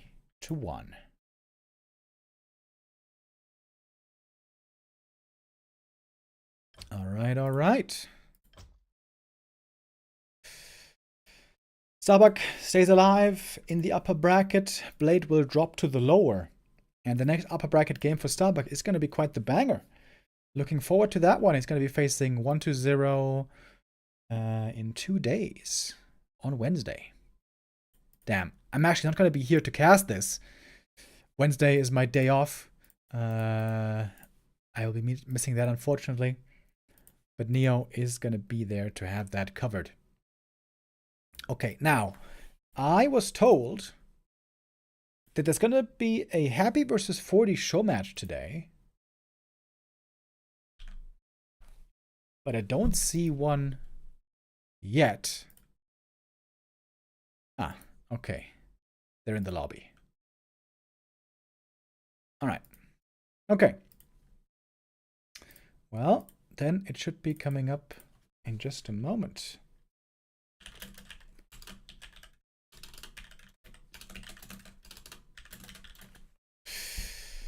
What number is this? Don't force me, Cup.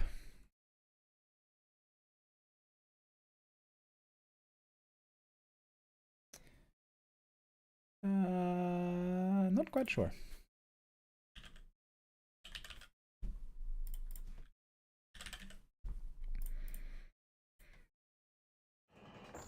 All right, are they starting already?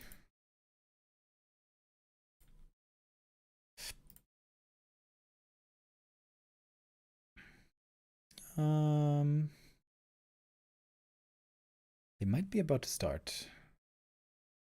No, they're not starting yet. Okay, seems like they're gonna need a couple of minutes here to get the lobby started, but we are about to begin really, really soon. 40 versus Happy show match coming up next. We're gonna go into a break real quick and then come back with the 2 best players in the world in another show match. Happy versus 40 after this.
Welcome back, ladies and gentlemen. Today we are here, of course, to cast mainly the B Cup 16, but surprisingly, we have a little extra treat today, and that is the next Don't Force Me Cup encounter between Happy and 40. That game is about to begin. All right, I want to know what exact number this is. Don't Force Me Cup. We're at like 190 now or something, right? Yeah, we had 194. When was this? 1 week ago. 194. Happy versus Lin versus Fortitude. That was a really close game. Really cool series that 40 narrowly took in the end. And now Happy and 40. It has been almost exactly 50-50 between the two. We're going to get more into the numbers later on, but of course, what we want the most is to see the games. So let's waste no time and jump in to map number 1.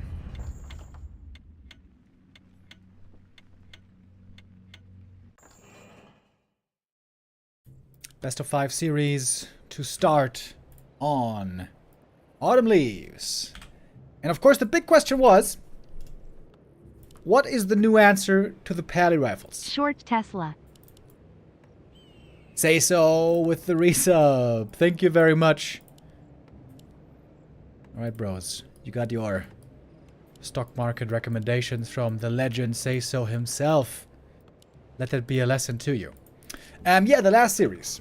The last series the two played, we also saw a bit of Pally rifles. Now, I have been casting lots of Happy versus 40 show matches over the last weeks, months, years. So I'm pretty deep inside the material. So, what has been happening basically lately was Pally rifles looked amazing, especially against Orc. Humans were trying to find a way to counter it. For the longest time, Units, including Happy, were trying Lich Fast Expo. That worked for a time, but then stopped working. It turned out the Lich Fast Expo was garbage. And it was a trap.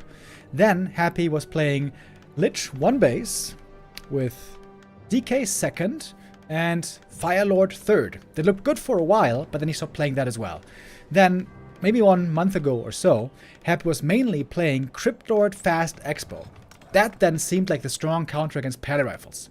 You get Cryptlord, expansion quickly, level 2 fast, lots of skellies, lots of ghouls, lots of beetles, and then you fight the human early on, level 2 versus level 2, with your insane numbers that you have, and there being no blood mage, you win the fight, you cripple the human, you weaken him, ideally you weaken the economy very heavily, and then you are far, far ahead, and then you win the game, with an expansion behind.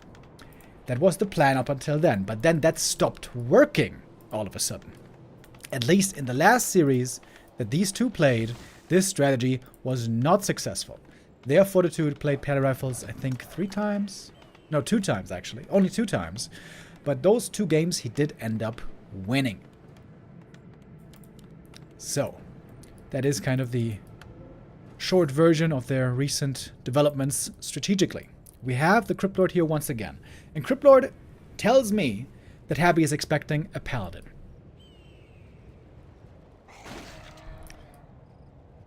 He's going for the fast expansion here up in the top left. This can be a bit difficult for the human to attack. It's fairly far out on the map, unlike this expansion here, which is very central and very easy to attack.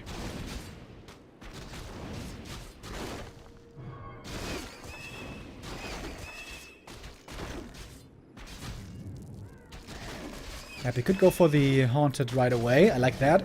You can be greedy against the Pally early on, because the Pally starts off slow. Of course, we all know Pally rifles gets insane later on when the Blood Mage is out and you're at 50 supply with upgrades. But it takes quite a while to actually finally get there. A player's forces are under attack. Question is, how much is Happy going to creep? When's he going to decide to attack? Oh, looks like not too much creeping is intended at all. Happy is moving across the map already. Scouting with the beetle. Knowing where the Pally is. Oh, Happy, if he can place a surround here, might be able to find... Place an impale, I mean. Might be able to find a surround. Oh, does he get it? Yeah. That rifle is locked in. He can try to delay the death with the Holy Light, but there's no way this rifle's gonna get away. Or is there? Or is there? No, there's not. Getting even more surrounds here would be phenomenal, but one rifle killed only. I guess that's fine for Fortitude. Happy here. Applying pressure, trying to keep 40 honest. But the more rifles that come out, the more difficult it's going to get for Happy with the ghouls. Speaking of ghouls, we got a lot of them moving out already. Happy has 5 acolytes in the gold mine early on. Then he can tech. Scouting with skellies, scouting with ghouls. Happy would love to see the paladin moving out, away from the main. Then Happy could flood into the main base and massacre all the peasants. This would be the jackpot for him.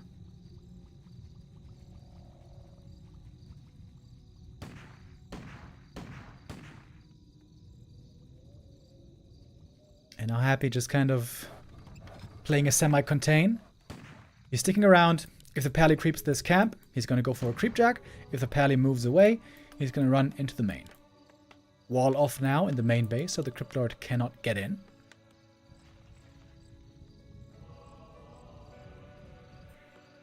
Happy with a very early graveyard. So he's going to go Fiends, I guess.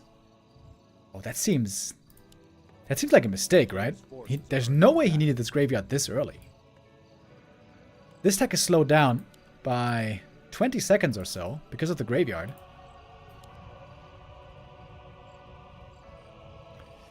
I think that was a bit of a macro mistake by Happy right here.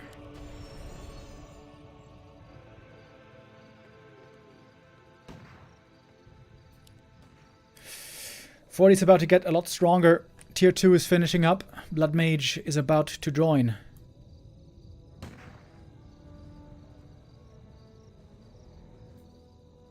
Happy getting ready to set up a lot of towers. Remaking the altar. Making the crypt. And Happy now going to creep the Merc camp, knowing that the Blood Mage is coming. Knowing that he can't prevent this camp anymore. Trying to get level 3 here.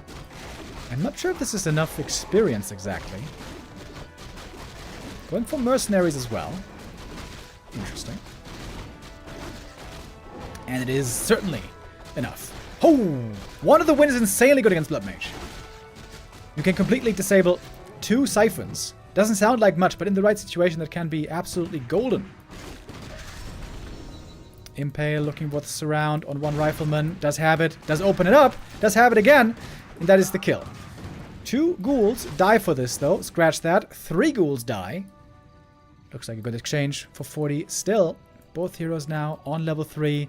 One of the wind could be used here, by the way. He's going for the pally surround, but he can fight out pretty easily with an aggressive Holy Light. Ooh, but what about the Blood Mage?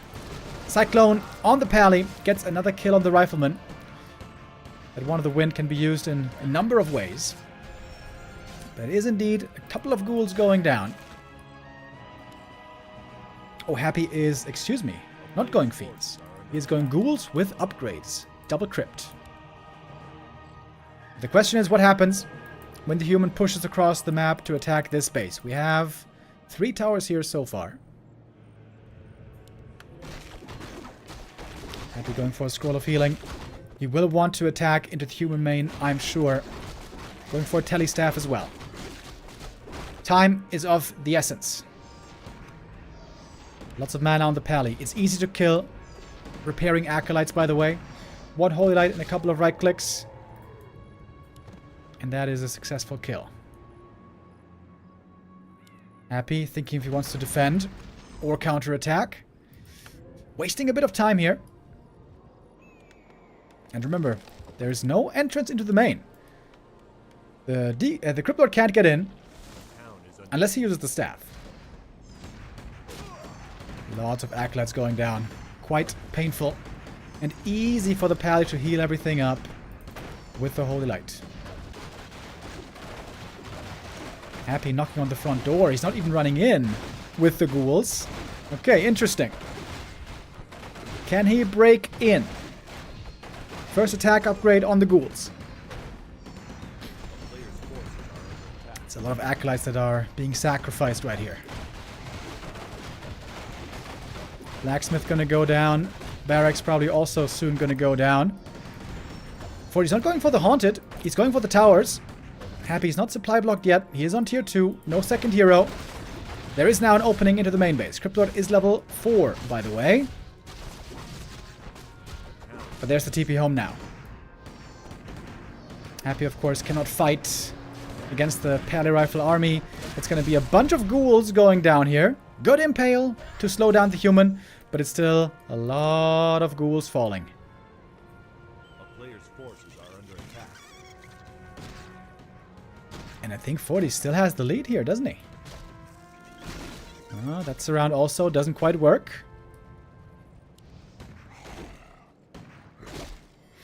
I wonder why Happy fully moved away from the Lich 1 base. The Lich 1 base with Frenzy Ghouls and Firelord looked pretty promising.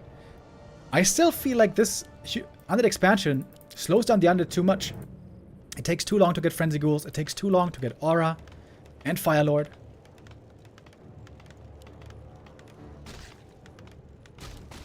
I feel like that style from him looked a lot more promising.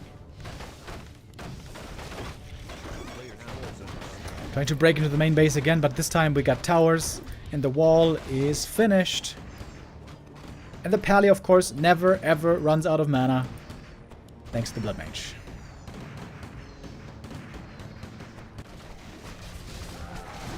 Happy desperately trying to find the right answer here. But I'm pretty sure 40 has this game.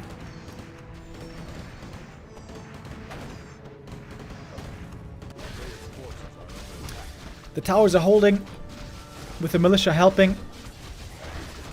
The Blood Mage doesn't even have to come back anymore home. Blood Mage and Pally, I should say, with the rifles. And that's gonna do it for map number 1. Fortitude with another successful Pally rifle game. Happy's counter of Cryptlord expansion is not working out at the moment. Just like their last encounter, which was Don't Force Me Cup 191.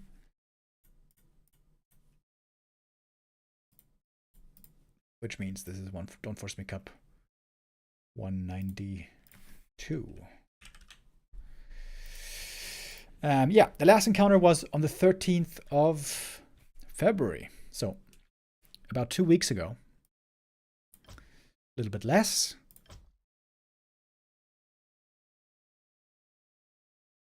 And Happy's having a tough time right now.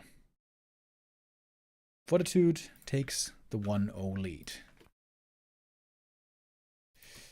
These are the recent encounters, by the way.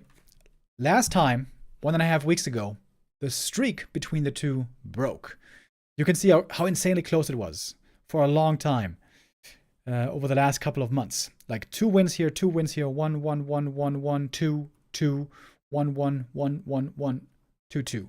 Fortitude now, for the first time since October, might be able to win the 3rd series in a row today if he wins this best of 5. This is going to be a play all 5 series, by the way. This means we're going to play every single map,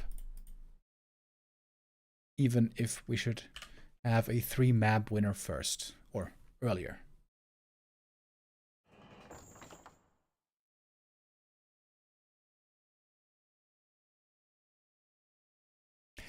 Concealed Hill for our second map. This map normally does not see Pally Rifle play. Normally here we see Archmage, level 3 Creep Route, Expansion, and then Telestaff play to stop the Undead expansion. So this could be a very different looking game without Pally Rifles.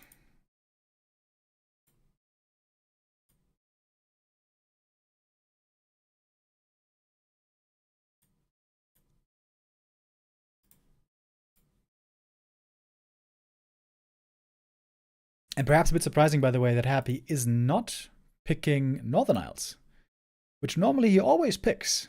I wonder if here he has a different choice today, or if Fortitude maybe had a different veto.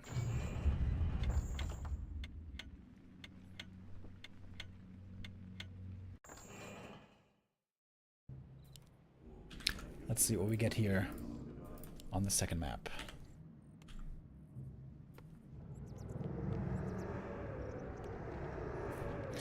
Forty leading 1-0.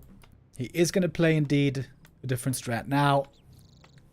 Time for Archmage Footy Expo.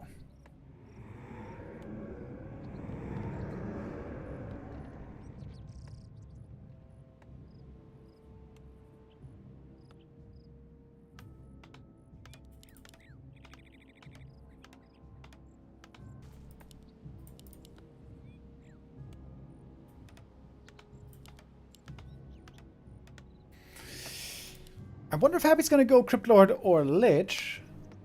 Happy very likely is expecting no Paladin here, because again, this isn't the map for it.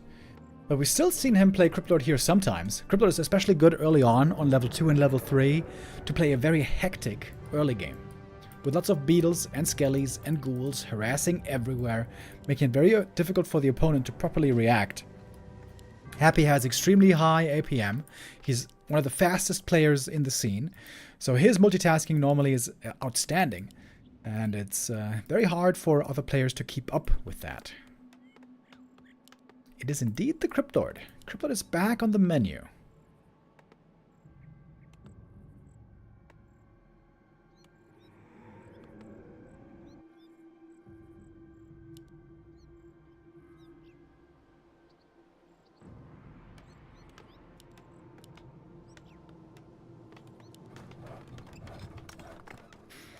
We're seeing an early scout tower. This seems to me like Fortitude is definitely expecting Cryptlord play here once again. One arcane tower is a huge help already against the beetles and also against the Cryptlord himself. A player's forces are under attack. I would love to see Happy here. I was about to say go for an instant gold mine, but with 4 ghouls you cannot go for an instant gold mine. Under siege. But you can creep this camp right away. The great thing about the Cryptlord is you get beetles and skellies right away if there's critter corpses. And that is going to be a very early narrow tower. That's going to take a little while to actually get the Haunted. Archmage here with a very fast level 2. Items pretty bad. No int, no damage.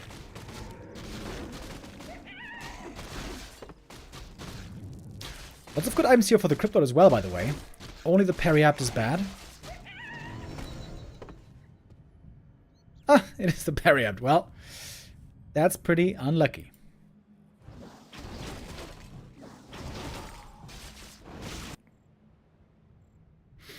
Happy moving across the map here with level 2 already.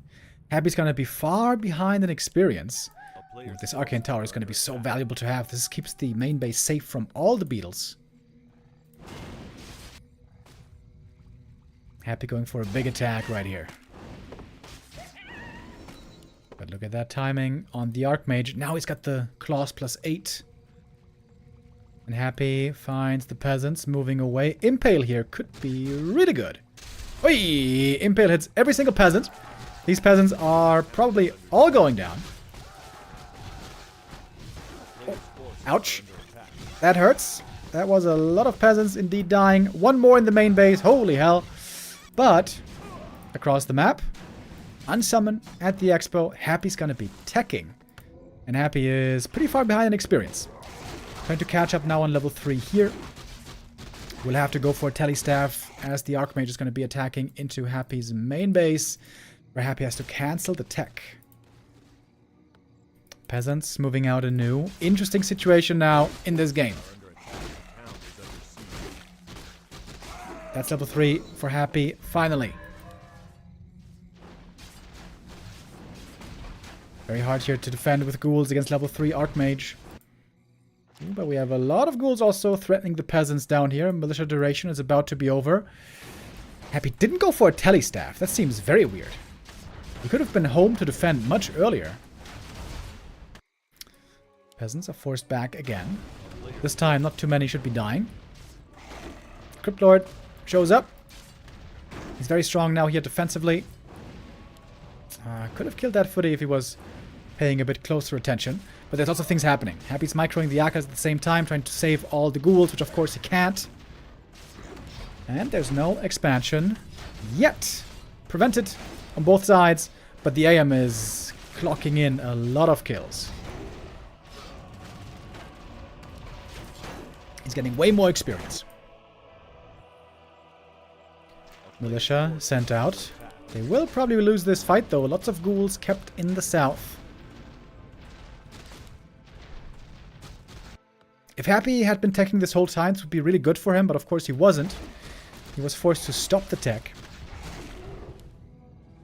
And the Archmage now is quite close to level 4 already. This is going to mean lots and lots of mana for tons of water elementals. Now we got the tech coming for real. Footy is looking for the counter expo. There's no such thing coming. And now the Footies can force back these ghouls here pretty easily with the Archmage close by. Got a circlet as well. Should be able to get at least 1 or 2 ghoul kills here, while finally being able to set up that expansion.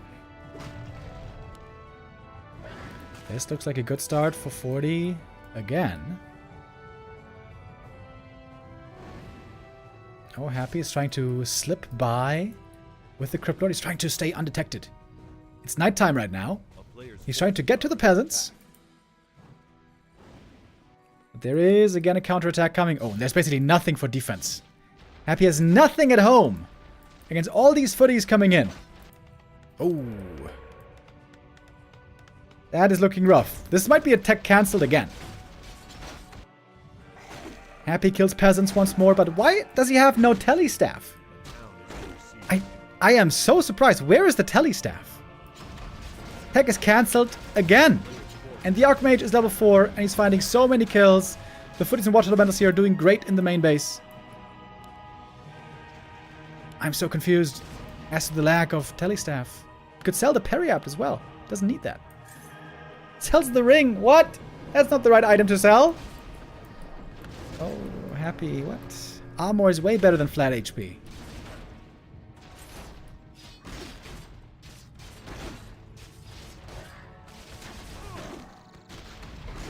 And it's just... there's too much stuff here. Happy can't deal with it all. He doesn't have a Lich. He doesn't have Nova. He doesn't have mana from Dark Ritual. The Crypt Lord does not seem to be working out this game. Thank you, Zandorian, with the resub.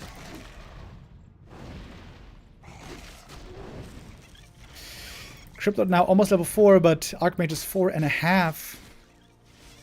Happy has a good sentry ward here, gives him lots of vision. 40 could just tech right now. And his main base is safe. Unlike Happy's main base. Happy had 22 supply. He's just been losing so many ghouls this game.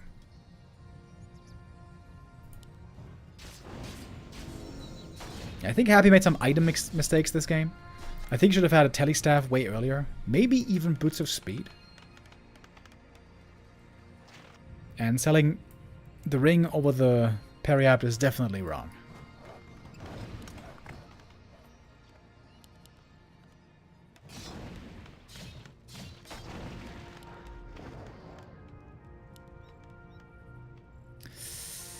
And this is a rough map for Happy. This might be a rough day for Happy. We'll see. Happy had to cancel the tech twice. Plus losing so many ghouls. Double Arcane Tower here is about to be ready. We have 9 Footies defending and finding the surround. Impale won't even lead to a kill. Fortitude is absolutely owning Happy so far. Owning him. Only 1 peasant dies. You couldn't hope for a much better early game.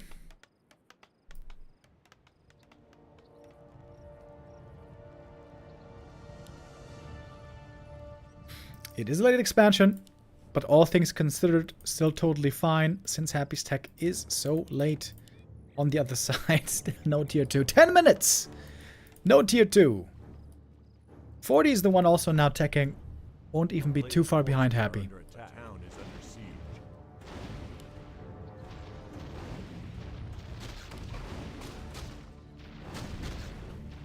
Go 40. Yo, Cleanser with the resub. Thank you. Oh, the graveyard? Oh, destroys the graveyard. That means no statues. Or no slaughterhouse, I should say, on tier 2. This game might just be over, guys. I think this game might just be over.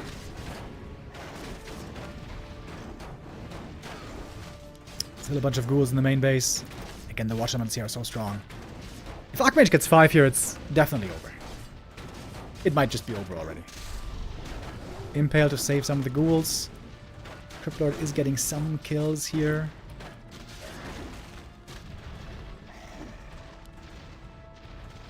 Archmage doesn't need much more. One more ghoul will do it.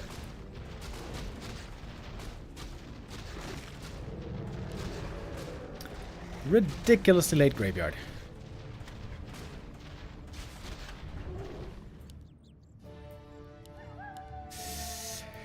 Cryptlord at least got quite a bit of experience as well, but especially in the late game against Griffins, we all know that Cryptlord then doesn't do anything anymore. I think Happy has to go back to Lich. Either Lich expansion against Archmage, or Lich 1 base against Pally Rifles. I think it's the better approach. And I say that as a Cryptlord lover. Cryptlord is my favorite hero in the whole game. But it just doesn't seem very strong.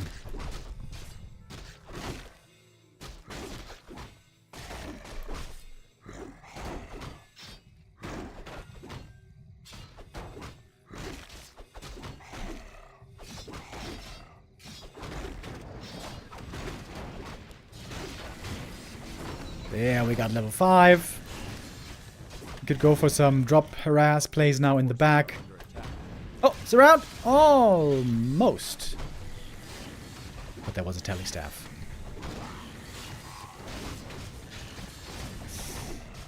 I mean, this game's pretty damn over, let's be honest. Archmage has full mana, by the way. He could stay in this main base for the next 5 minutes, probably. If he drops in the back with the Zeppelin.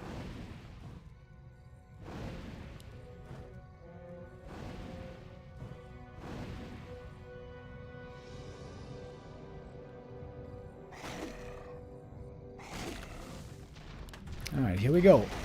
We got the footies in the back. Oh my god, these Watch Elements are so strong now. Trying to take out the Slaughterhouse. And the damage is enough. Oh, maybe it isn't, though. Archmage. Getting impaled. Okay. Good play here by Happy. It's going to force the TP out. And the Slaughterhouse was... No! Oh, it wasn't saved. Last second kill from the Water Elemental. Oh my god. It's going to be a 14-minute 30 Slaughterhouse. Man, this is just a... This is a depressing game for Happy.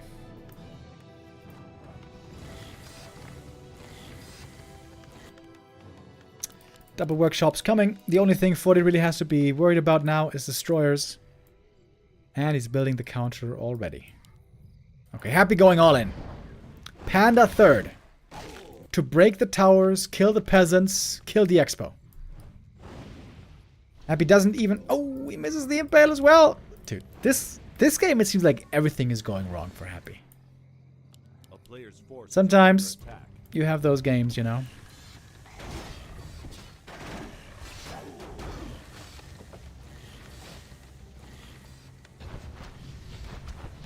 Okay. Here it is. All in. Last ditch effort by Happy. Can he break this base? Hell no. Says Fortitude. Really strong play. Great tactical back and forth play. Fortitude knowing where to strike, where it hurts. Fortitude takes the map and takes the 2-0 in this series.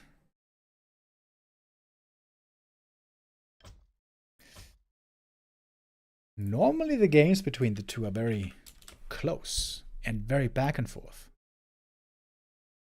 Today, it might be a different story.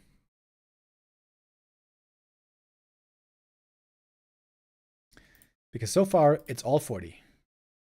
It is absolutely all Fortitude.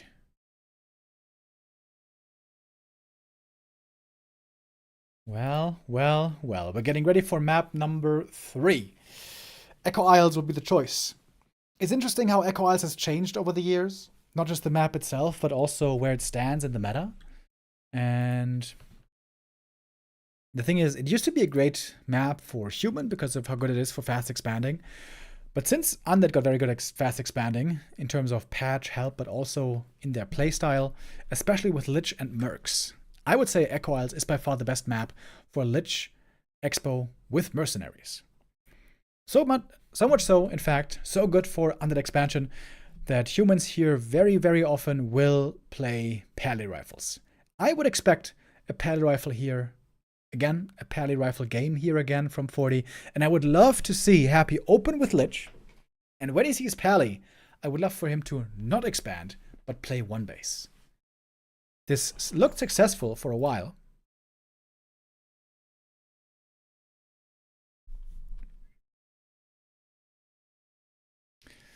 But Happy stopped playing it. Happy stopped playing the Lich one base against Pally Rifle a couple of weeks ago. I'm not sure why, but maybe he's going to try it here again, because the Crypt Lord doesn't seem to be working at all anymore. Does Dark Ranger first have any chance versus human right now?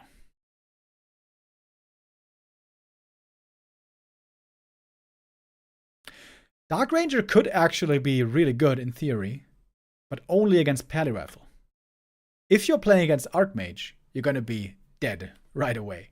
So that is a problem.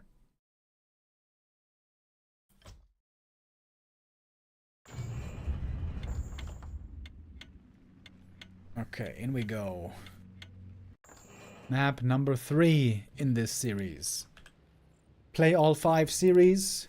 We're going to play every single map. Remember, but Fortitude, if he has another great showing here on map 3, might be going up to a 3-0 lead right away.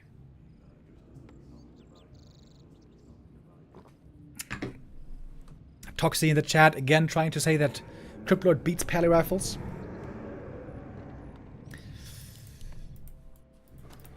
I'm not feeling so sure about that right now.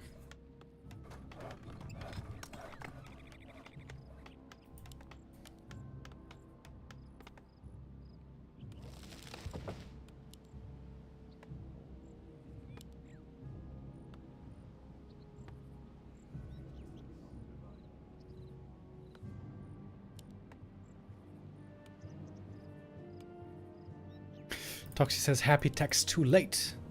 Yeah, it definitely seemed like he teched too late. It seemed like that graveyard was way too early.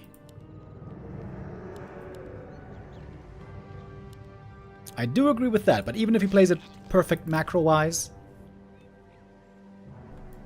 I guess we're gonna see another chance of the Crypt Lord counter.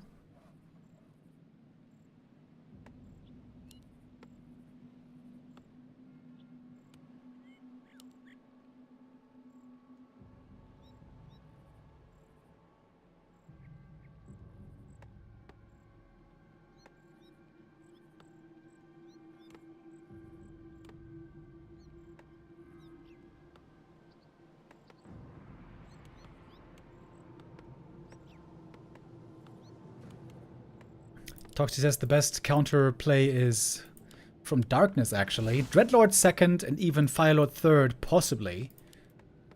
Yeah, it's going to be very hard for any undead to ever give up DK, because Coil and Aura is just such a big benefit. But maybe against the specialty strat, a specialty answer is required.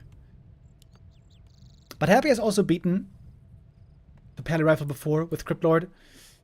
The good thing here on Echo Isles is you can clear this natural just with 2 ghouls, so you're going to get lots of lumber here with ghouls at home.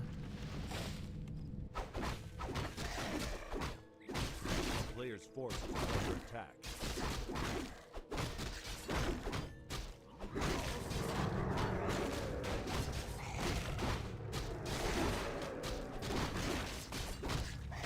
Let's see how early Happy here is setting up the expo with the Scouting Acolyte. Again, you can do this here because on this map you can creep with only 2 ghouls easily. And get very close to level 2. But how is the follow-up creep route? If Happy creeps this full camp, which I oftentimes like to do, this will take him quite a while to get level 2 before the attack.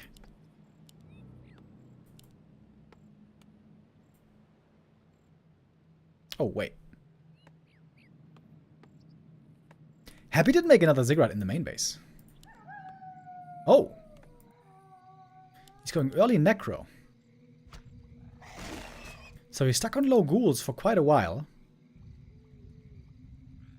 This again is going to mean a later tech, I guess. Pally is level 2.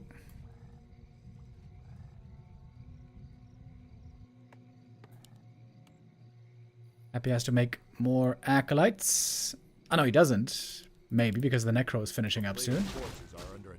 Oh, Cryptot's surrounded! Oh my god. He got surrounded just by a couple of rifles.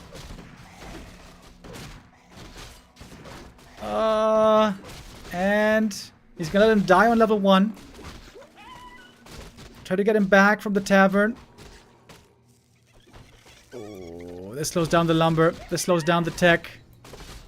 The ghouls are found as well. The ghoul goes down. Should go down. And the item is stolen.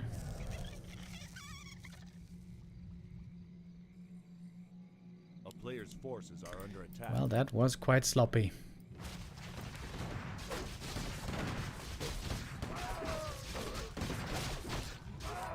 I gotta say, this is the weakest that Happy has looked against 40 in a while. He seems indeed quite lost against the Pally Rifle.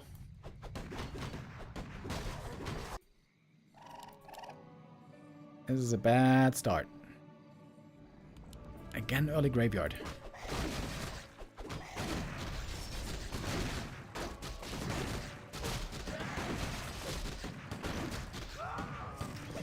One rifle went down in the end, but 40 got way more. He's already level 3.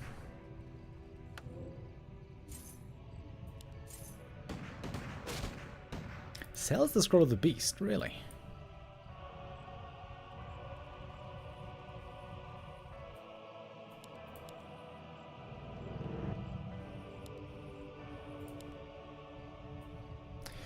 Thank you, Medical Expert, for the resub. And Dog Check with the resub as well. Thank you.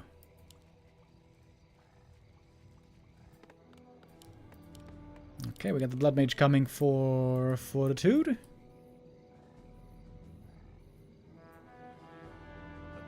He's still not teching. It looks like Happy's gonna try to go very heavy on Fiends, I guess, this game.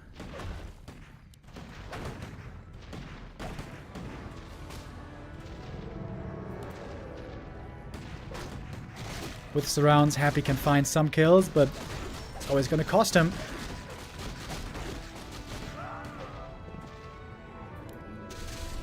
Oh, Impale. Not trying to force the TP, but trying to kill rifles.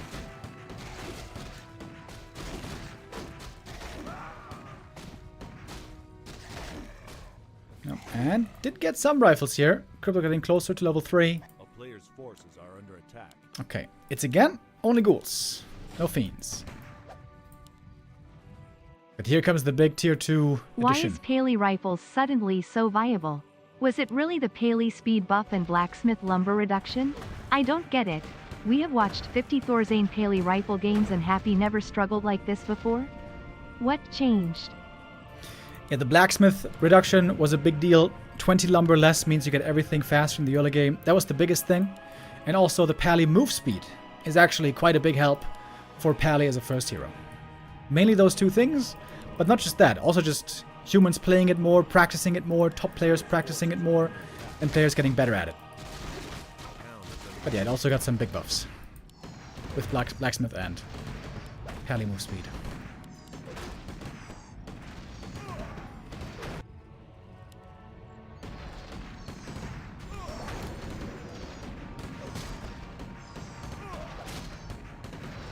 Happy trying to target the paladin this time.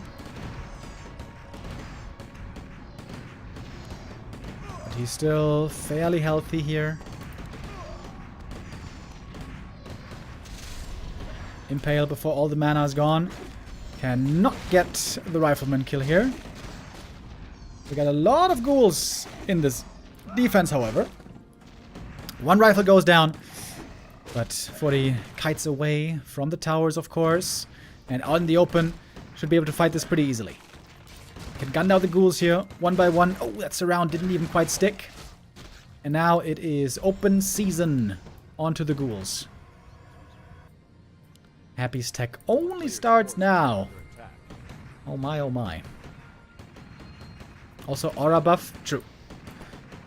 Devotion aura was also buffed. But only level 2 and level 3 aura. We can see the Pally is very often dominating on level 3 already. Before level 4, so... I would say that one mattered the least.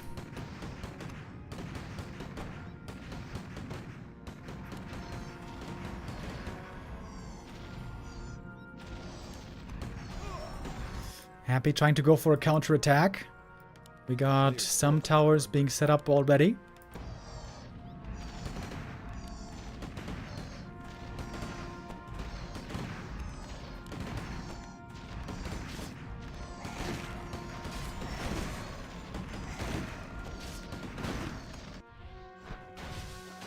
Alright, here go the ghouls.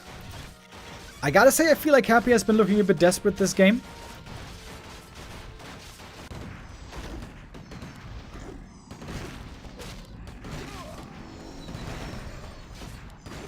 Paladin has taken quite a bit of damage here, to be fair.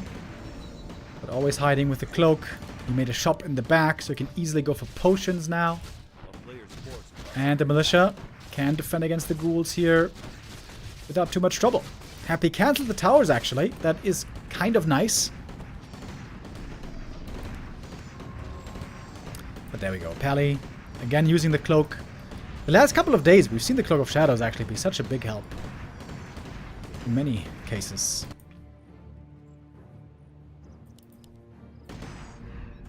Oh, and the Crypt Lord is almost dead. Oh! Half a second from falling there against the Holy Light.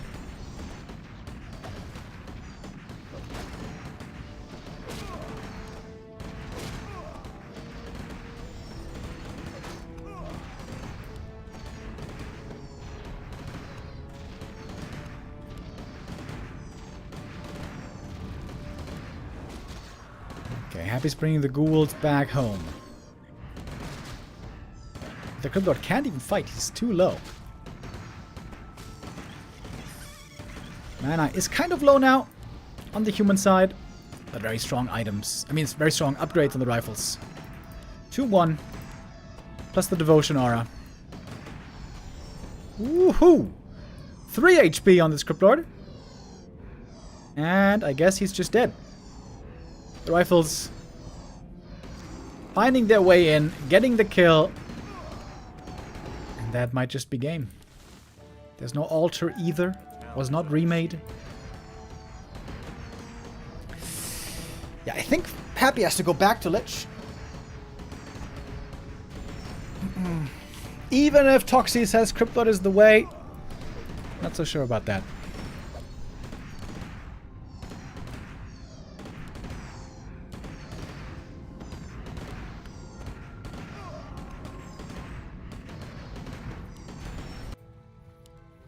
Next Tavern Res for the CL.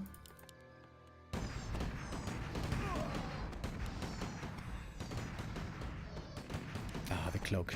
Dude, the cloak here has been fantastic, and Happy has to tap out. GG it is, and that is the next win. This is the 3rd series win in a row for Fortitude. This is the most Happy has been struggling against 40 in forever. And it's mainly because of Pally Rifles. It's not only because of Pally Rifles. Happy's also losing games to Archmage. But the majority to the Pally Rifles.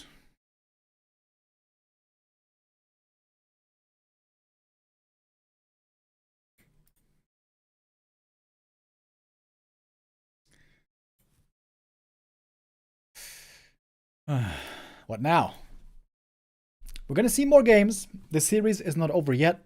Once more, this is a play all five series. We're gonna see 2 more maps. Is there another answer Happy can find? Is there some kind of a specialty strat lurking somewhere in the shadows that we don't know yet? Maybe. Northern Isles gonna be the next map. Northern Isles, another very good Undead Expo map. For that reason, not so amazing for Human to expand on. Also, Archmage level 3 creep route here isn't that good. Which means that Human here likes to play Pally Rifles very often.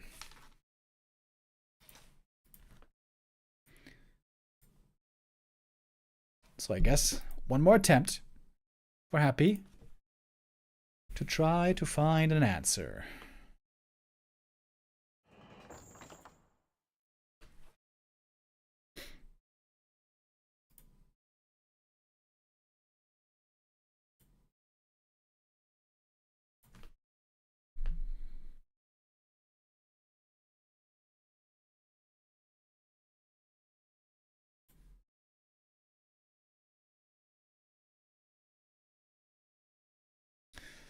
All right, map number 4. How is the series gonna go? Looking through their history, the last time that we had a 5-0 result between the two was in 2024, not even that long ago. It was in October, where Happy 5-0'd Fortitude. Of course, they've had tons and tons of games against each other over the last 1.5 years. So saying October, it doesn't sound like a long time ago, but since then they've had dozens of matches against each other. So normally, it's always close. Normally it's always back and forth. It's a 2-3, it's a 3-2, sometimes it's a 4-1. But the way this is shaping up so far today, I wonder if it's going to be a 5-0. It almost feels like it to me.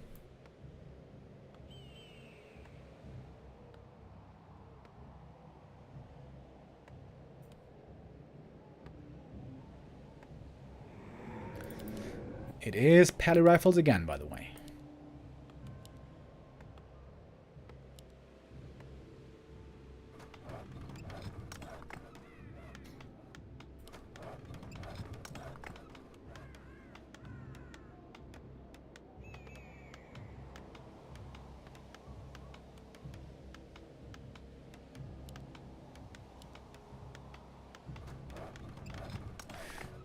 Forty stays true to the style.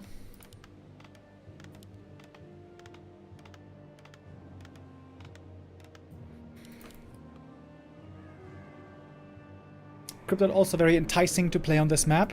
I would say on this map, Crypto is actually really good because you got two critters on the way to the expo, and this camp gives you level 2 immediately. This is extremely valuable for Undead. Get level 2 right away, pick up the item, and then you can perhaps get aggressive. Also, you only need 3 ghouls to creep this camp. Maybe it's even doable with 2 ghouls, but then you take a lot of damage. Probably not worth it.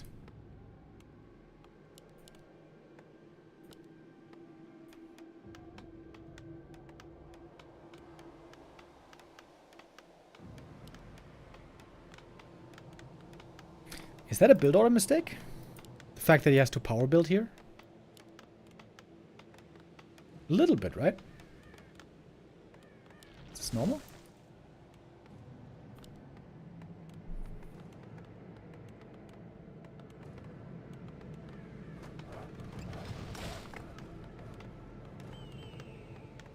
Main base not fully walled off. There's a little entrance right here.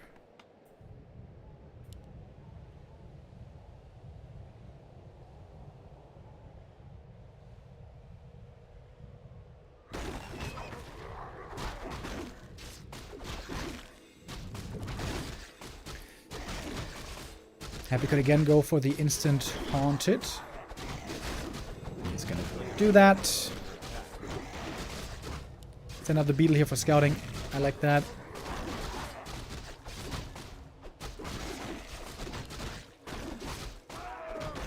Ring of Protection +5. Actually really good on the Crypt Lord with high HP and low armor. I hope he doesn't sell it this time.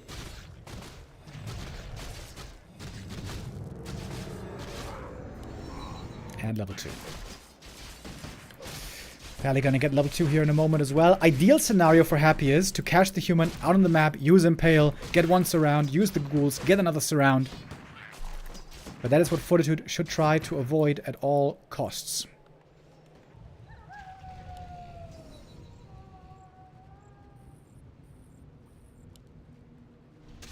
Oh, it's trying to surround the hero this time. Didn't get it though. That was a big waste of mana, but should be able to get one rifle at least. With the Crypt Lord, you should be expected to get at least one rifleman, I would say. But he wants more. Trying to lock in the Pally. He is pretty tanky though. Can try to holy light his way out. As you can see, the beetles and the skellies can be picked off pretty quickly. But he's gonna lose a lot of HP here. And does still lose the TP in the end. Oh, that seemed pretty successful for Happy. He lost lots of skellies and beetles, but the TP is gone. The Pally is hurt. And this seems to be the best position for Happy this entire series, I think. Okay. A player's forces are under attack. Happy could be teching right now if he cancelled the ghoul. I definitely agree that Happy could be playing this better on the macro side. He's going to make a graveyard again. Why? Why do you make the graveyard this early? You could be teching already.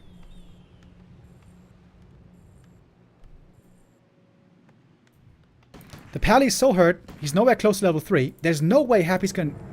He's making a Necro as well before the tech. What? What?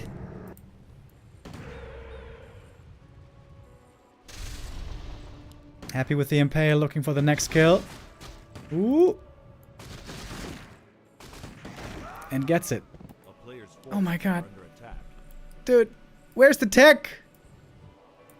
Where's the tech, Hap? He makes another crypt before tech. Why?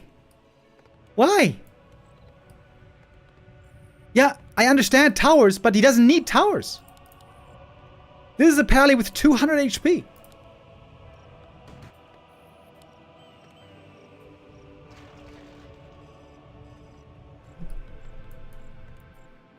And now he's taking.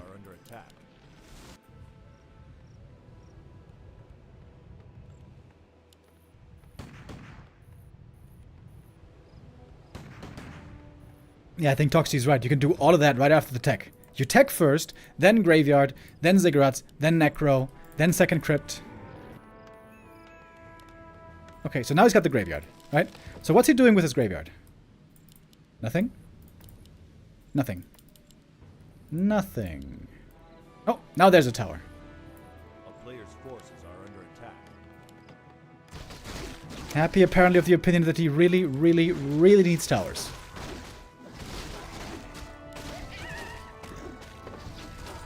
Scourge Bone Chimes found here. This game especially though. He killed rifles. He forced the Pally super low HP. He created so much space for himself. There's no way he needed the towers so early this game.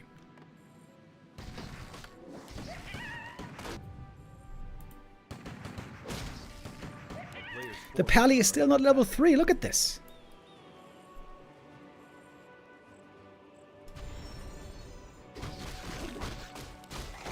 Tripler getting level 3 first. I would love for him to keep these rings. This makes him giga tanky.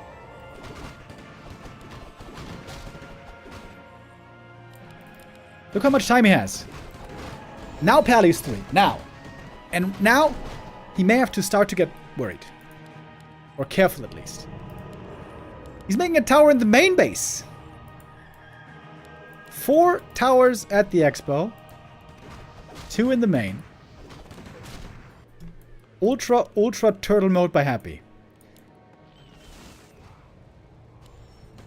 With him towering up this hard, this must mean tier 3 then, I would think.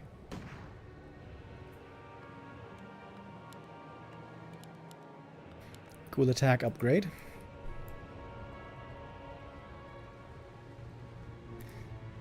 And Happy wasn't attacked once. You see?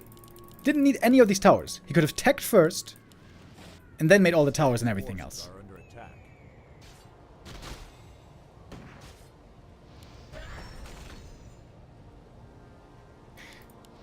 I hope Happy looks at these replays and looks at the tech and the build order. I think, in general, not just against Pally rifles, but I think this has been Happy's biggest weakness against human for a while, that he doesn't prioritize the tech enough in the right kind of a situation. If you're about to be forced into a big fight and you need to hold and you need units, then yeah, sure, don't tech and invest in units and upgrades. But especially if you have a great start, then tech, man. Get the tech rolling.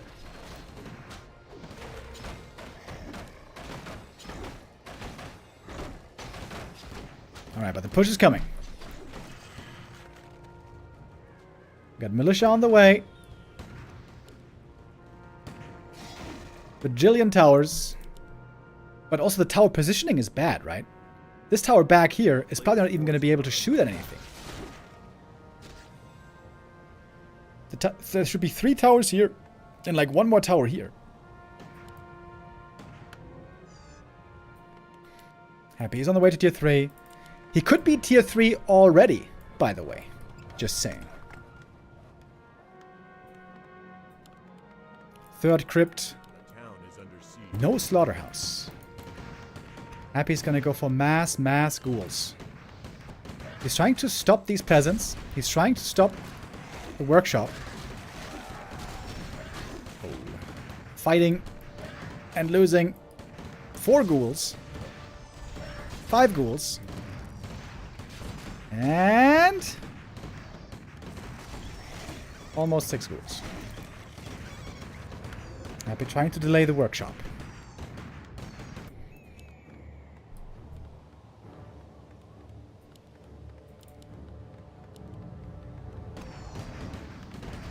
Dude, he could have been tier 3 so long ago. He could have been tier 3 legit like 2 minutes earlier this game. Man, I hope Happy checks these replays. I really do. And look what the towers are doing right now. They're not doing nothing.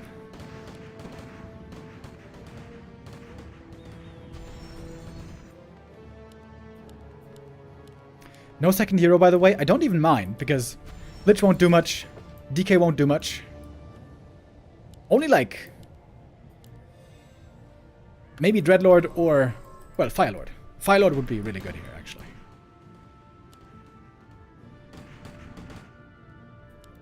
Okay, 2-0 upgrades on the ghouls. Frenzy is almost done. We have a ton of ghouls. Ghouls don't worry about border teams. Having a shop here is also great for Happy. The Scourge Bone Chimes are actually very nice here.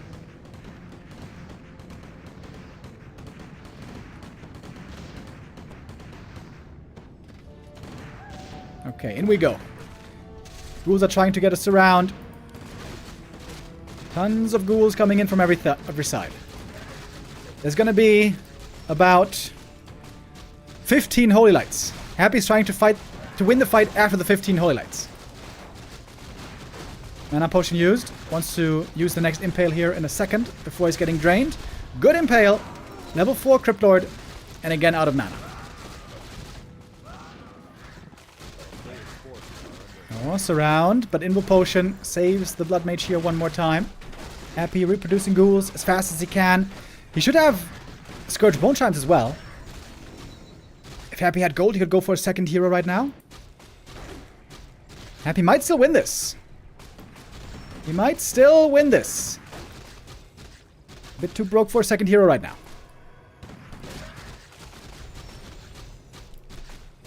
Lots of rifles still, very hurt. The Frenzy, of course, being a big help.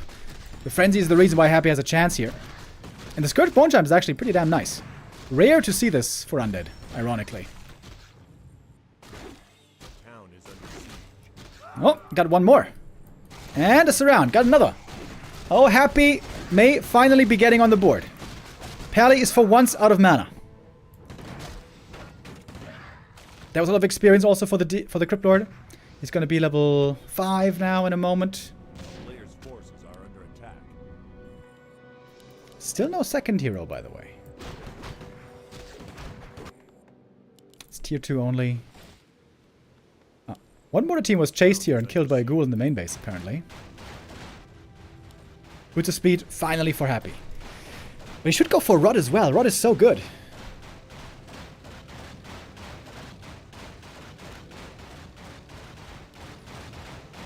I like the boots. And of course now Mana Potion is going to be great for the Crypt Lord.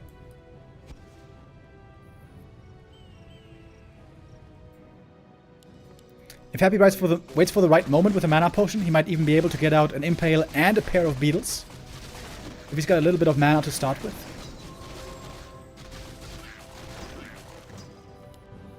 Replenish Potion, kind of nice. One armor upgrade would also be super value for these ghouls. It's easy to underestimate armor on low HP units. You think, well, they got low HP, so they're gonna die fast anyways. Sure, one ghoul has low HP, but 20 ghouls have 6,000 HP. So their armor is actually gonna add up quite a bit over time.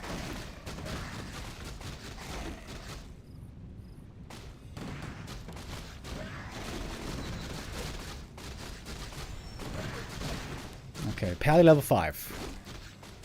Crypt Lord now only good for the right click, but the thing is, Crypt Lord has pretty good right click. And we got Beetles in the mix as well.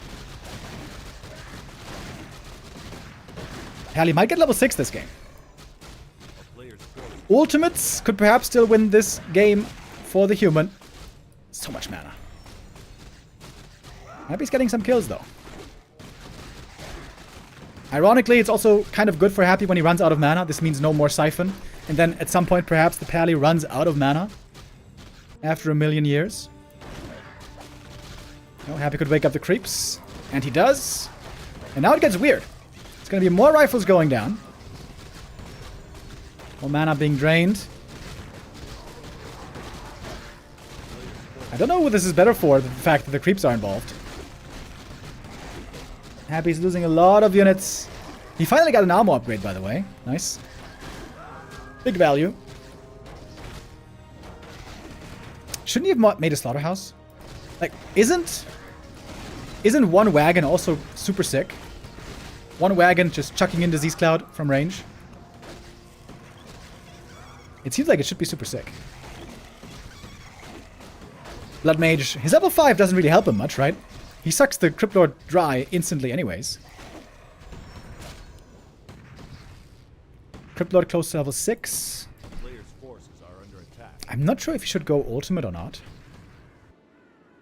Happy with a 3rd attack upgrade for the ghouls though.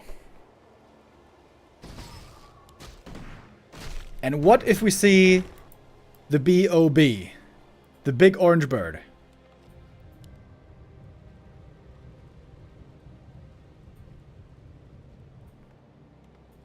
Now second hero DK, finally.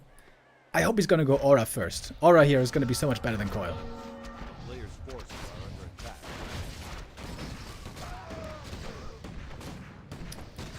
Cloak of Flames. Actually kind of nice on the Pally, I think. Ah! By the way, Happy's expanding down here. XD. Happy forced the TP. TPing out. Losing a couple of ghouls here. 4 of them. Oh! And now 40 is stuck. Well. That sucks. But he can chop his way out.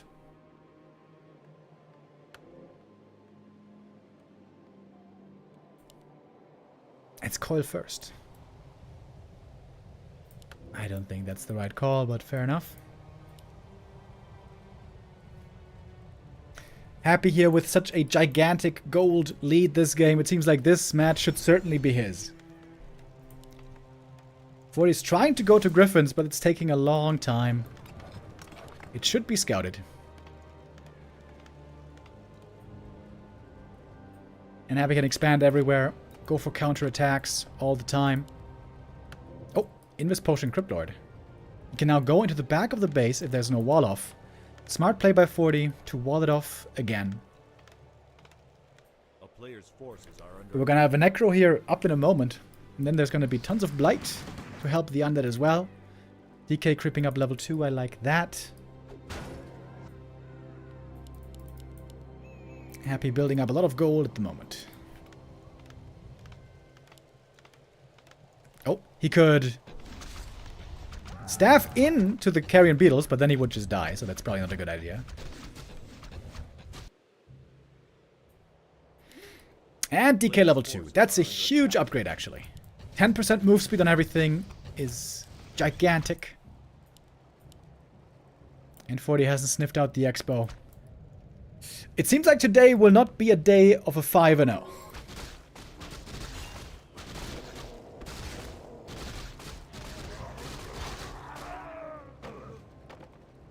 a town is under siege. Why is it a 3-0 on a best of 5? This is a play all 5 series. In this play all 5, we play every map. Hence the name.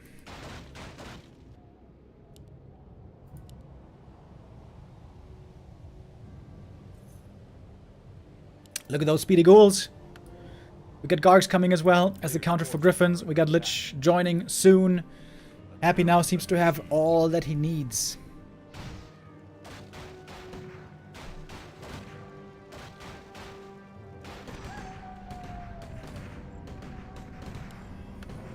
Oh, he's got Flame Strike. Oh, shit, you're right. Oh, damn. Level 3 Flame Strike, baby. If that hits the ghouls, it's crazy damage. But the ghouls are also very fast.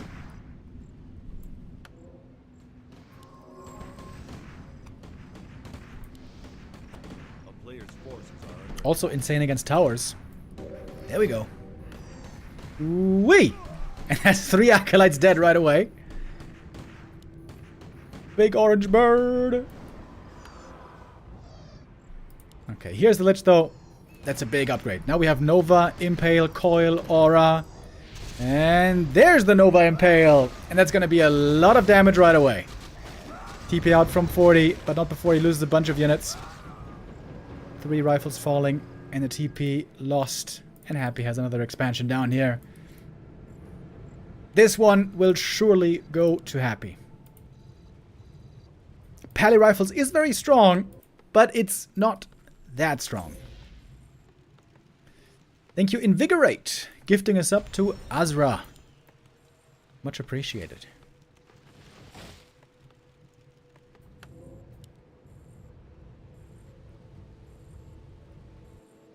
Cripped up with an Invis Potion. He's going to try to enter the main again. Oh, and surprise, surprise. We got Blight over here.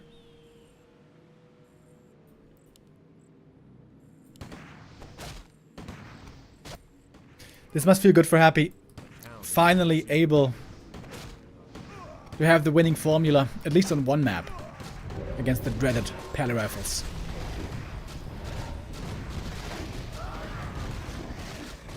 Yeah, now it's just a feeding frenzy. Happy has too much. Too many heroes to siphon, too many ghouls to kill, too much gold to overcome.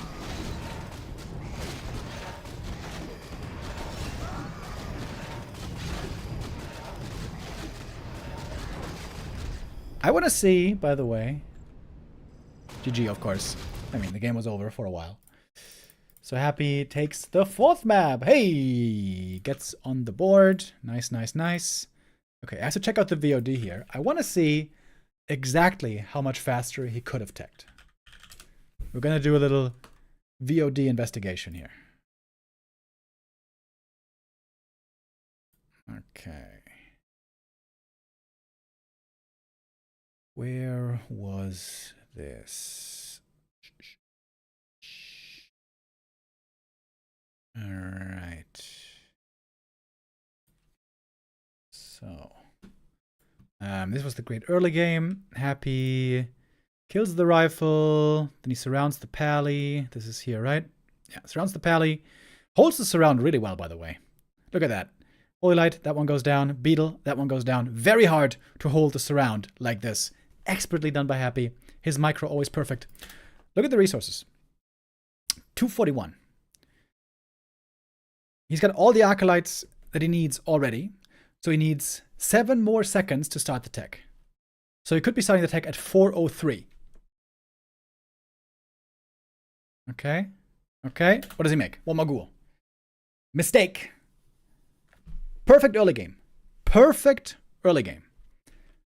So he should cancel the ghoul right here. Cancel the ghoul, boom, and then he's got 320 gold. He could tech right now. Happy could tech here at 4:03. Now, let's see when he techs. He's playing safe, he's playing defense, he's making towers, he's making graveyard, he's making crypt. He makes a necro as well. Okay. And there we go. Hoslet starts now. 5:34. That's 90 seconds later than he could have. And of course, 90 seconds is huge. And like, if it was a difficult early game, if he feels like he's about to get pushed, then I can maybe understand this. Like, if he feels like he needs the towers. But wait. This is a Pally on 150 HP with no Blood Mage. There's no way in hell Fortitude can push. Not only is his Pally half dead, he also lost 2 rifles, he lost the TP, and he's nowhere near to level 3. I would love for Happy to... Of course, we all know Happy is known for his amazing micro. His multitasking, his mechanics, unbelievable. But I think the thing Happy has to look at the most is his builds. His build orders. I would love for him to focus on this a bit more in the future, especially in this matchup.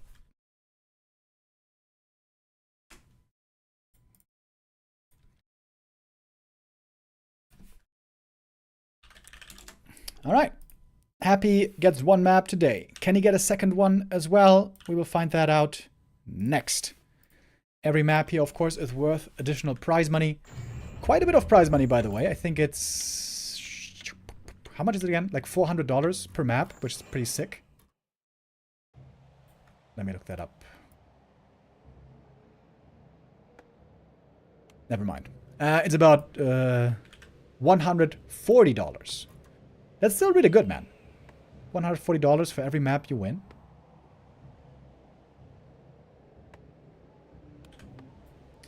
Pretty good, pretty good. All right, let's go. Last map of our show match series here between the 2 best players in the world.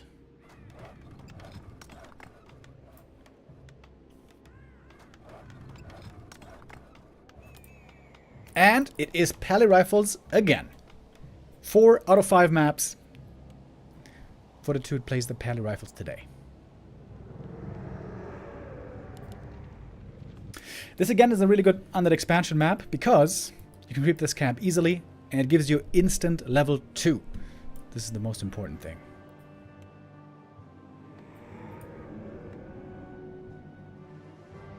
What is wrong with DK first?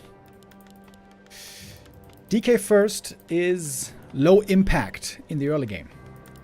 You want to have, because the Pally is weak early game, you want to have a strong early game hero. Lich is pretty strong because of ranged damage and Dark Ritual, mana sustain.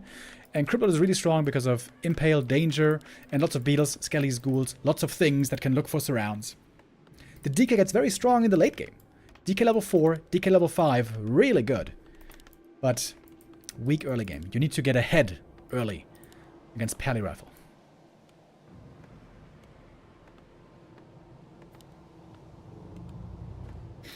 It is the Crippler once more. It is the Pally Rifle once more.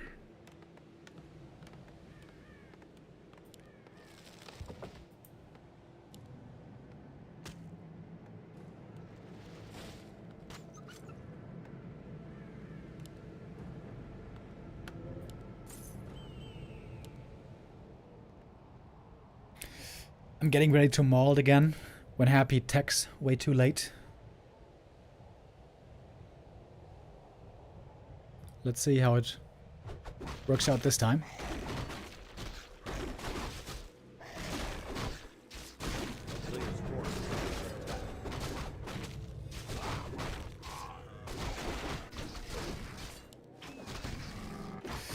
Both heroes should be getting level 2 here pretty quickly, and then we would expect Happy to push across the map and look for those surrounds. That's the big strength of Cryptlord. Early game he has summons and surround threat. And he's pretty tanky, and he's got pretty good right clicks. Gloves of Haste is not the greatest, but it's okay. Happy. Why is he so low on lumber? Oh my god, he's got the ghouls misrallied. Oh my god.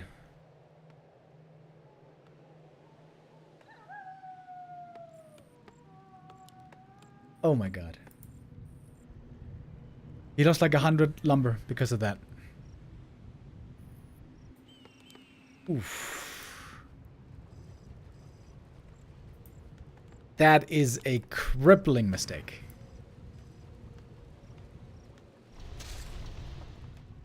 Impale. One easy surround. Holds the surround. That's one kill. Now he would love to find another one. Oh, and... oh, trying to jiggle his way out is the rifle. But Happy gets 2 surrounds here. That should be 2 kills. Yep. There's going to be some ghouls dying, but 2 rifle kills early is really nice. But again, the resources, the build, you could kind of say, holds him back.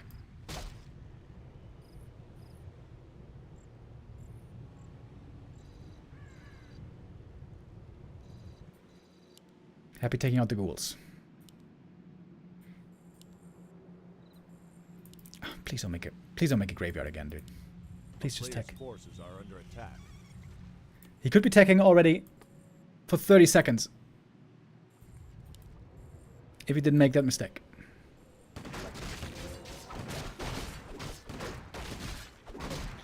We know now what the tech timing optimally can look like.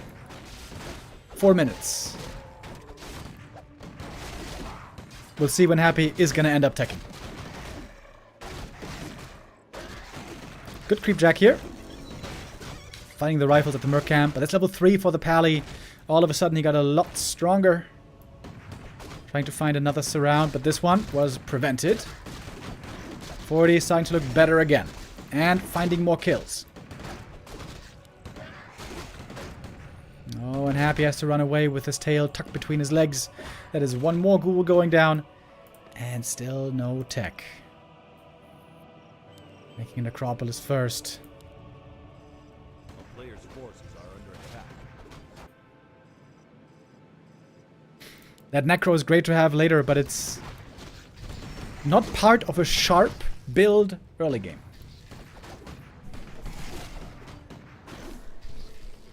Wait. We are at 6 minutes almost. Happy could have started the tech 2 minutes ago. And he's making more fortification.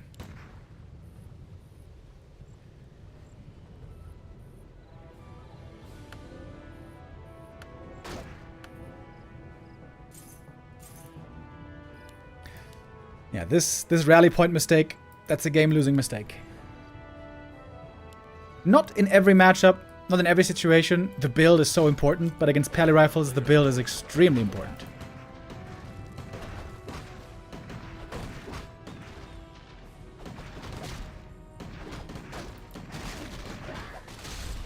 Happy trying to find kills here with the surrounds. He is going to find one, but again it costs him a bunch of ghouls. Could try to go for the Pally surround here, maybe. Nope, not going to do it. Trying to find the rifle. But it's only 2 rifle kills. There's still a bunch left over. Oh, and that one doesn't even die. Pally level 4. Okay, with the Impale, it will die. Oh, the deny, though. Another surround. Happy again. Reliably looking great with the micro. But here comes the Blood Mage. And guess what? That rifle does not go down. When did the techs even start? Tech started at around 7 minutes, right? That's about 3 minutes too late.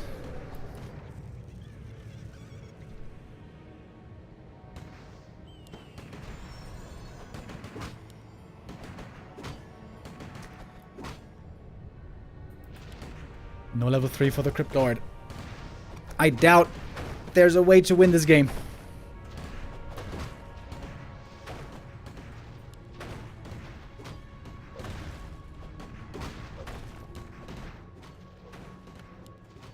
A player's forces are under attack.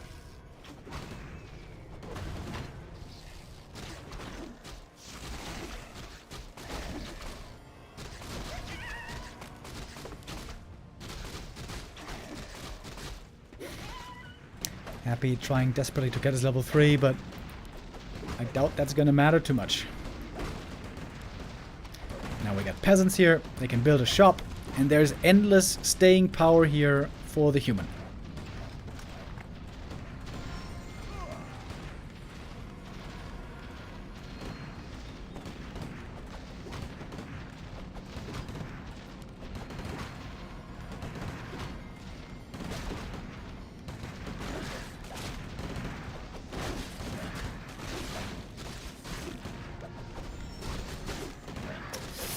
Happy doesn't have the tech, he doesn't have the units, he doesn't have a chance anymore here. To be honest. There's no frenzy around the corner, there's no DK, there's no Firelord, nothing like that.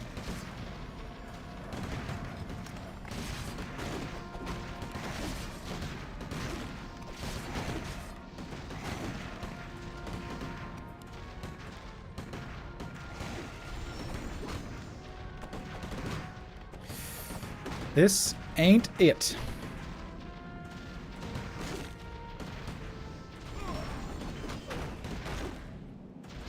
After the series, by the way, we're also gonna have the B Cup continuing. I think it's Life versus Ice Orc, right? I think it's Life versus Ice Orc that we're gonna see.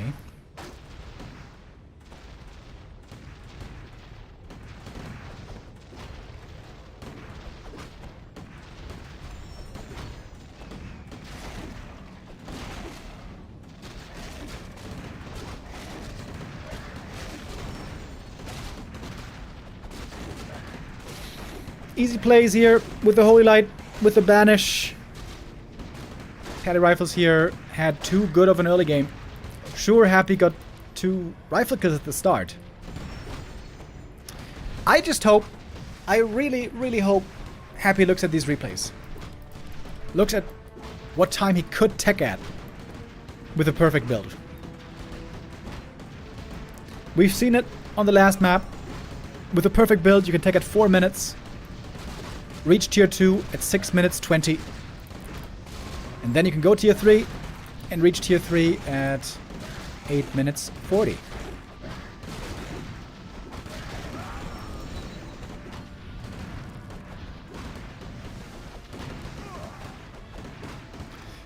This was certainly not the best looking Happy today. We saw moments of brilliance, but there's no question that we've seen him much stronger than this in the past. Today is going to mark the 3rd win in a row from 40 against Happy. This has happened before. Happy has been able to recover before and find different answers.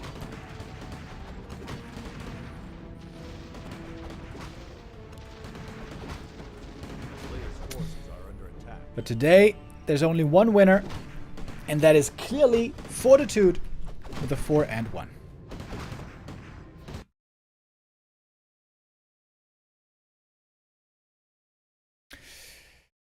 Not gonna lie, this was a bit of a disappointing series. Happy. He needs to do some studying. Like, he needs to look at the replays, pause the replay, look at the situation, look at his build. This really is a matter of build optimization. Either that, or try Lich again.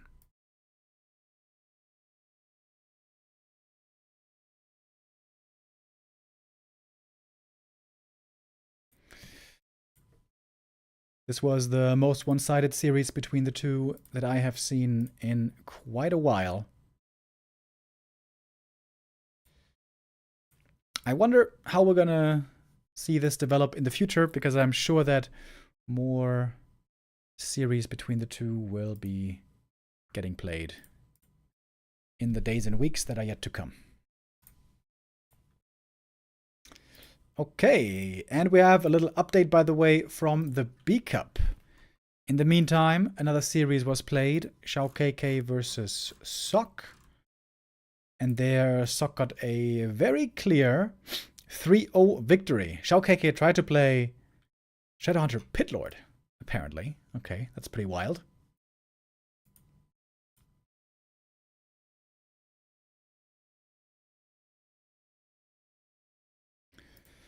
Let me just enter that result.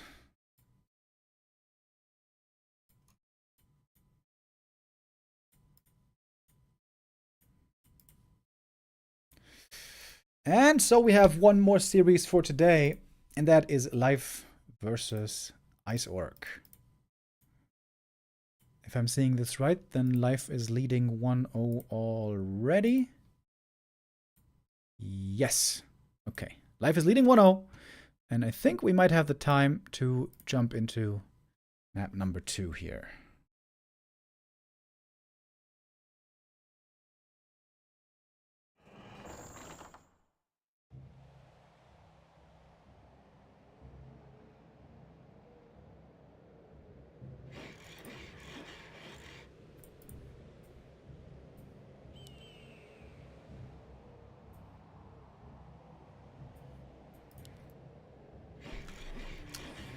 All right.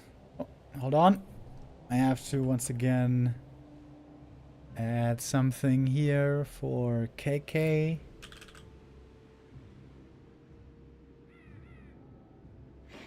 There we go.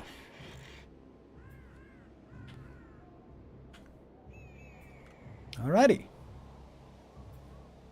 Our third and final series of the day, Life versus Ice Orc. Life had the unfortunate fate to have to meet Happy in the upper bracket, round 1. There he lost, but damn did he put up a good fight.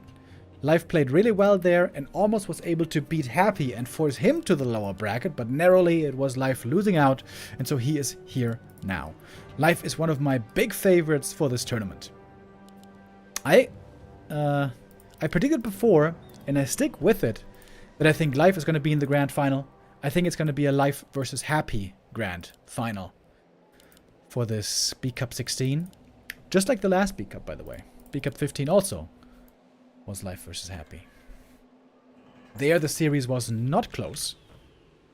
But we saw Life's been getting better. He's been getting really good.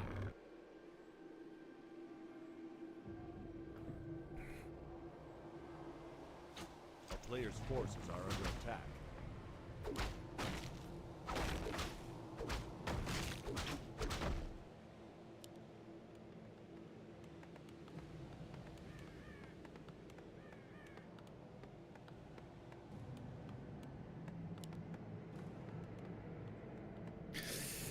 Alright, on Ice Orc's side we have a Blade Master, Grunt opening, Fast Tech without Shop.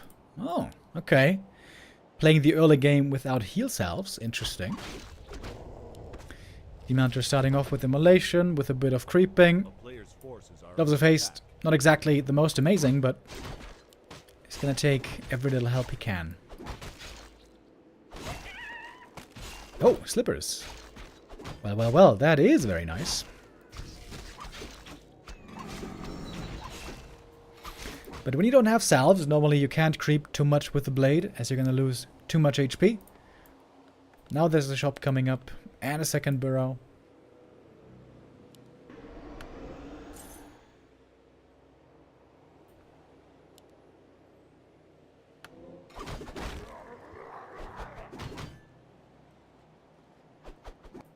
A player's forces are under attack. 2 Moonwell Tech. Still the Orc ahead by quite a bit. Really fast Orc Tech here. 1 burrow without shop. That's as fast as it gets. Well, that's not true. Fast here, fast Tech is much faster than that.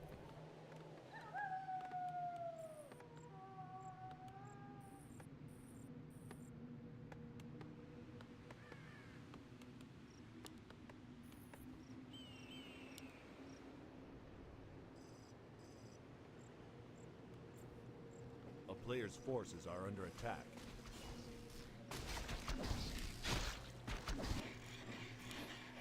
Why is Pally Rifle now so strong versus Orcs? Didn't Grubby destroy on the ladder back in the day? With Grunts and Walkers. And the main problem seems to be that the Orc just has way less mana to work with. Can almost never beat the Night Elf. I mean the human. In an even game. Pally Rifle has great damage output. Orc less so. Also, you can't really play a Grunt opening. At least if you want to be aggressive against the Pally Rifle, you can't play Grunt opening because the Grunts just get kited. So you have to start Headhunters. Headhunters are good early game, but not so good late game.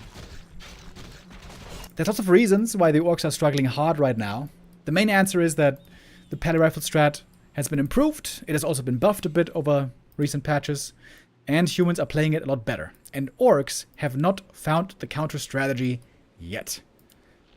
There are a couple of suggestions, there are a couple of ideas, but especially on the top level, we have certainly not found the answer yet.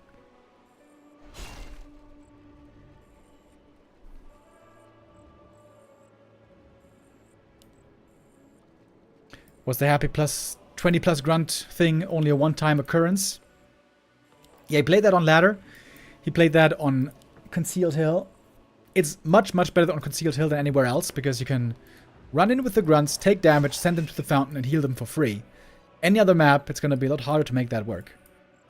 And there are probably pretty severe counters you can play against that on the top level.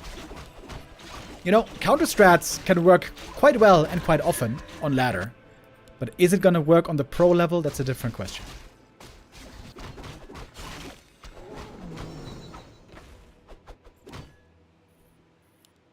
I think the biggest problem right now for Orcs is the fact that Lin, first of all, isn't playing that often. And secondly also, he is not practicing very hard, to be honest. He plays tournament games, he plays a bit of ladder, but he's not really trying to innovate strategies. He's trying to every now and then in tournament matches, but he's almost not doing it at all on ladder. His practice is minimal right now. That is the best Orc in the world by far. Not really practicing. And that is holding Orcs back big time.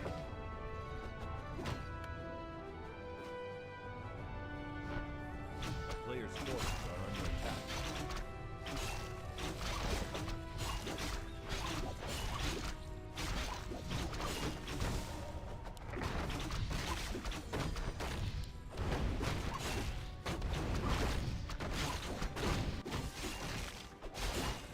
Aren't Kodos a counter to rifles?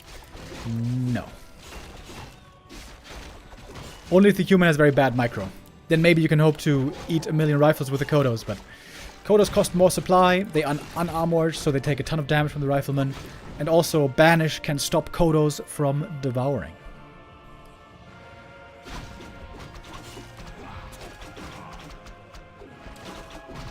Kodos can sometimes work in the right kind of a game, especially if you're ahead, but very unreliable.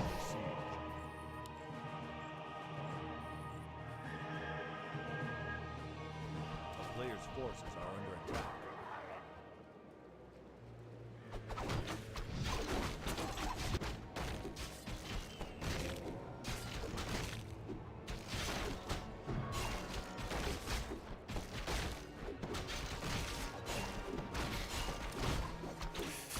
A pretty slow game so far. We haven't had a real fight yet, right? We're just staying on one base, trying to build the proper army.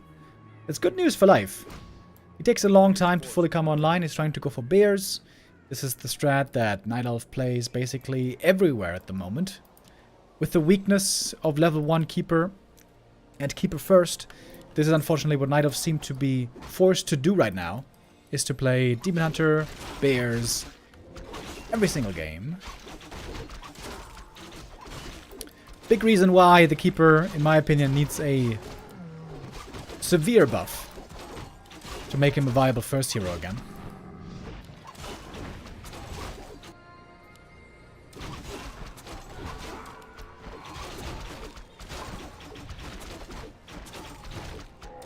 A player's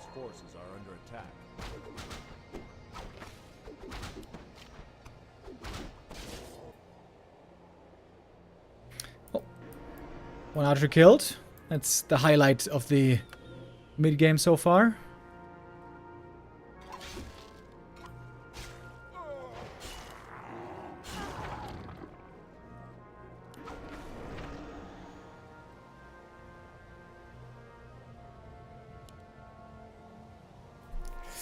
Man, this game has been pretty boring so far. There's like nothing going on. But here now we see the late game orc win condition. Normally you want to try to expand on tier 2. Normally you want to do this much earlier than now. Normally you want to have the expo finish around the time that Master Bear training finishes. So then you force the Night Elf to attack you right away, or at least very soon after. And if you hold your expansion, you as the orc will win. But we can see here, the expansion is still taking a good while. Alright, here we go. Demon Hunter doing a lot of damage right away with the immolation in the front line. The orc units next to it maybe shouldn't be so close to the demon. The rejuve... Wait. Dispel? Oh, he doesn't have Adept! Oh my god, he doesn't have Adept on the walkers! He can't dispel the rejuve! Oh. Huge macro mistake on Ice Orc. Forgot about the Adept training. Yikes. Blade Master has crazy items, by the way. Oh, the Kodo goes down. The bear is back.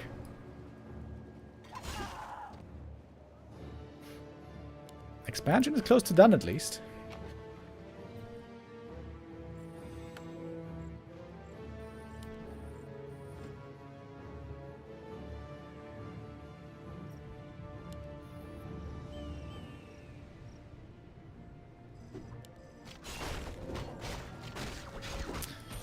Okay. Maybe a Giga Chad Blade Master can save Ice Orc here. Claws of Attack? No. This item is actually also really good on Blade. Evasion on top of all the armor. Plus 14 damage still. Ooh, great timing here by Life. Comes in. There's only 30 gold mined so far from the gold mine. Big waste of an investment. Demon level 4. Keeper gonna get level 3.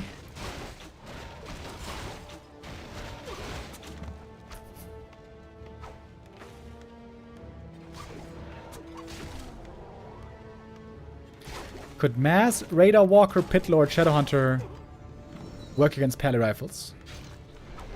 Yeah, some people have been talking about the Pit Lord Cleave. It seems to make sense on paper, but I've never seen it work once. And I think the hope that one hero beats the entire human army seems unlikely. So I think you also need some good units.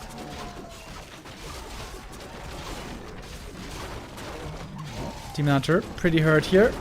Staffed home, healing up. Doesn't have a teleportation staff though.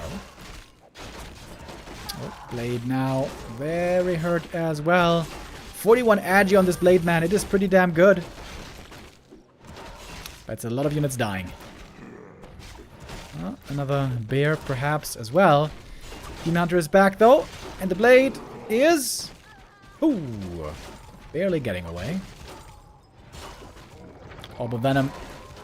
Dishing out a lot of damage here. The double Orb of Venom. So good.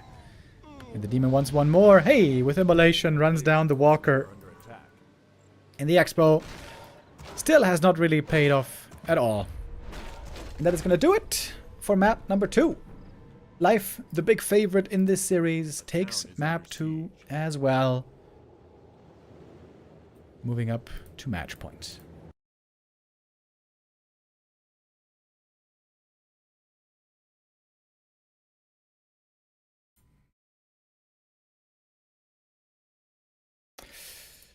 This might end up being a very one-sided day in the B Cup. Earlier, the game that we didn't see because we watched Happy versus 40 was Shao KK versus Sok. This one also was over quite quickly. 3-0 for Sok right there after Starbuck defeated Blade. Of course, 3-1. Remember, Starbuck versus 1-0 is happening on Wednesday. Really cool game that I'm excited for. I'm not going to be able to cast this, unfortunately.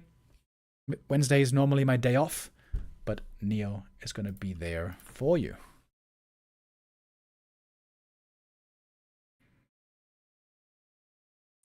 All right. Map number 3 coming up next. Is this going to be our last map already? Is the question. Let me check right now if perhaps we will be seeing some other show matches later.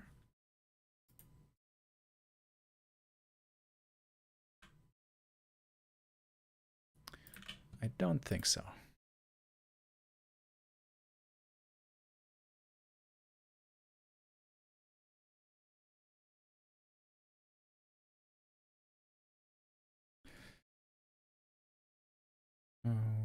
Okay, okay.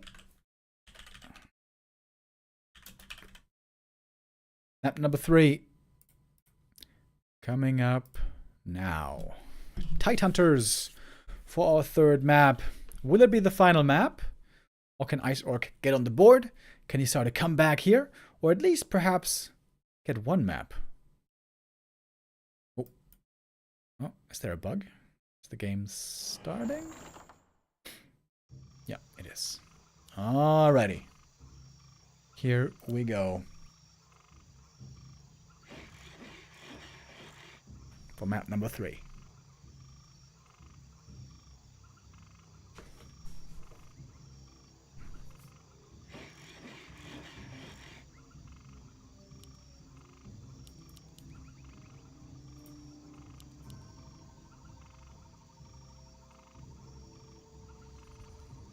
Oh wait, gotta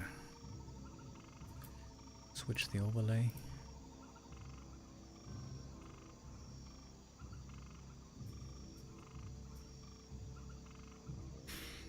There we are. We got Life as the big favorite in the bottom right here. He is the highest ranked Night Elf in the world right now. He is ELO rank 3. Behind the two greats, behind Happy and 40, right behind is Life. In position 3. By the way, as we go down the list, it's Kaho in 4, Labby in 5, Starbuck in 6, and Lin in 7. Orcs right now on the top level, not doing the greatest. Focus in 8, Colorful in 9, and Moon in 10. Infi tied for 10th. And 120, by the way, only in 12th. This is the lowest that we've seen 120 in a long time. Yeah, 120, in fact, right now has his lowest elo since 2021. Oh, damn. 120 in a bit of a slump. Perhaps good news for Starbuck when he plays him the day after tomorrow.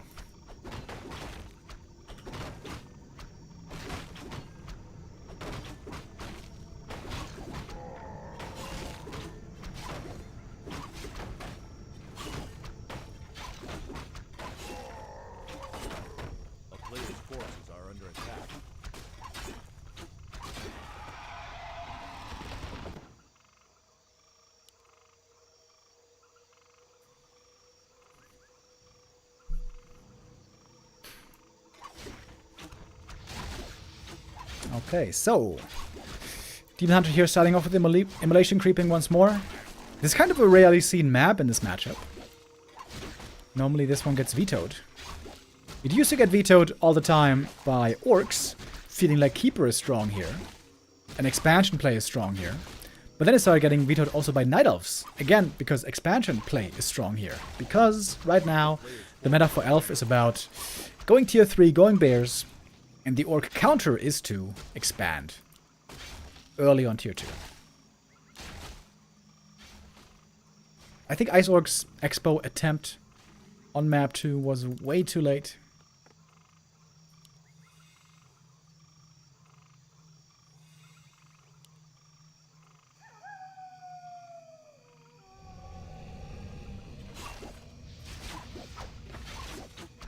Players' forces are under attack.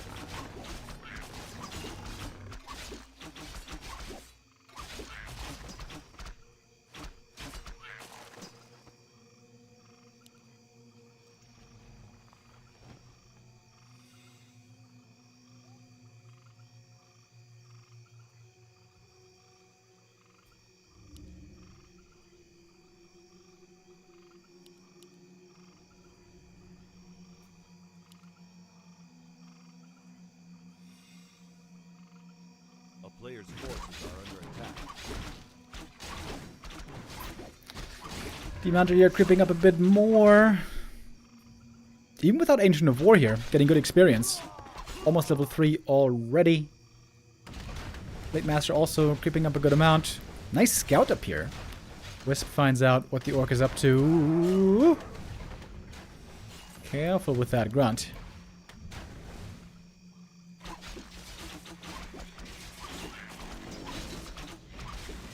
And there we got the level 3. Nope, Mana Burn this time, by the way. Very often orcs will play Mana Burn and Immolation. I mean, Night Elves, of course, against orc. But maybe here because of the creep route. Because of heavy reliance on creeping without Ancient of War, Demon Hunter went Immolation. And Evasion. Could be a strong Blade Master game again. We had a ton of Agi in the last game. This time we have lots of bonus damage from the claws.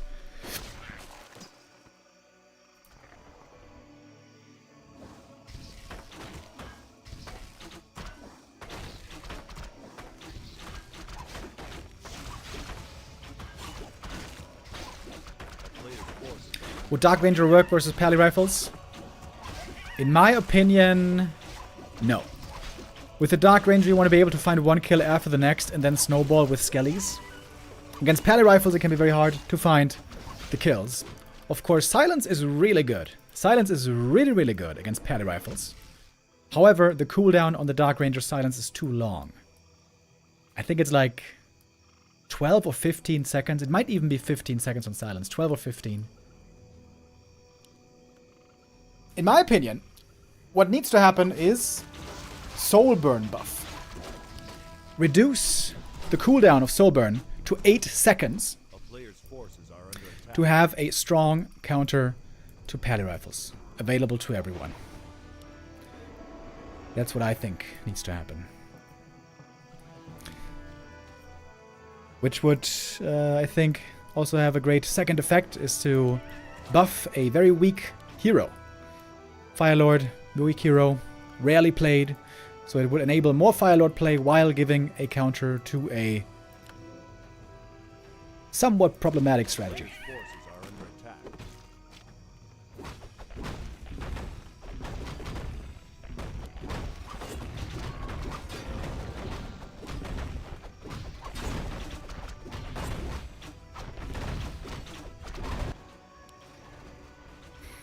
Blade Master here going on a little wisp hunt. He got one already.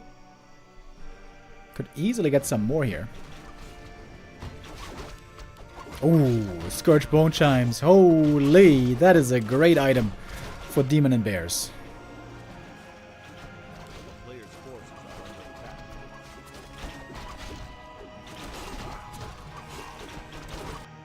Oops.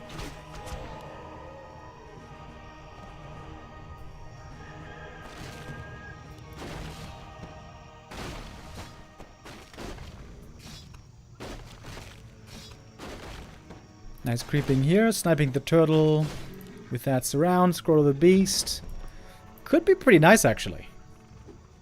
Night Elf doesn't have enough dispel, just with a couple of dryads to get rid of all of the scroll.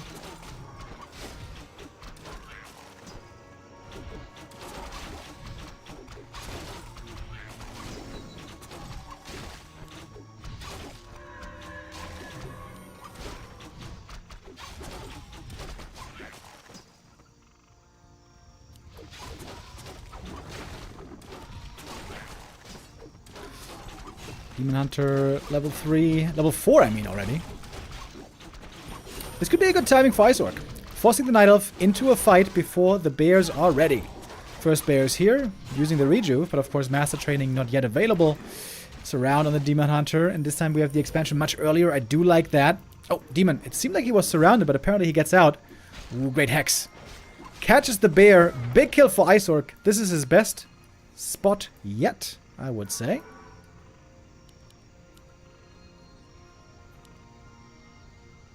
Demon Hunter's items here, by the way, not that great. The shop position seems very weird. Why is the shop over here? Kind of strange. A player's forces are under attack. And you can see it's taking life a long time to truly be ready.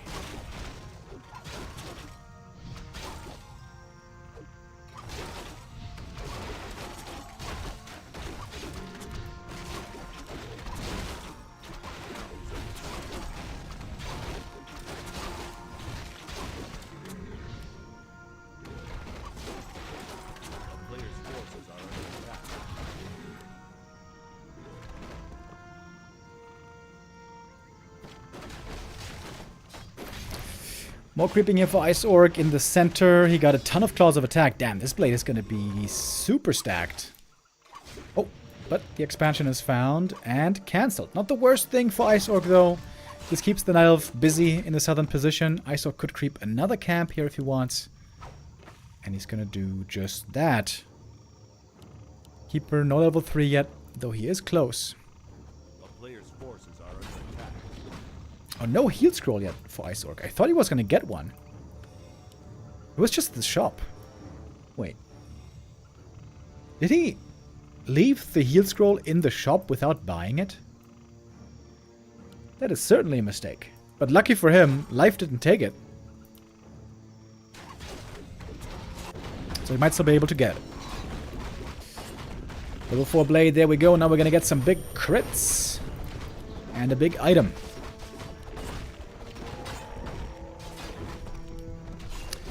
Belt of Giant Strength is quite nice on the blade, but of course it's not amazing.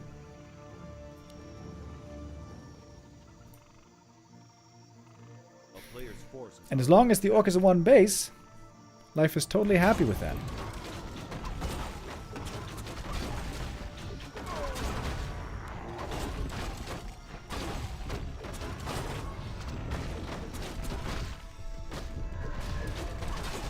Bit of cunning found here. Decent item for the demon. Would have certainly liked a Helm of Valor much more, but it is agi. And the mana now 420. Blaze it. Life not going into upkeep yet. He's got a lot of gold. Getting some more upgrades. Creeping up a little bit more. Oh, the demon is close to 5. Ooh. That's gonna be a lot of immolation damage, baby. 1 creep left here. Very last creep on the map.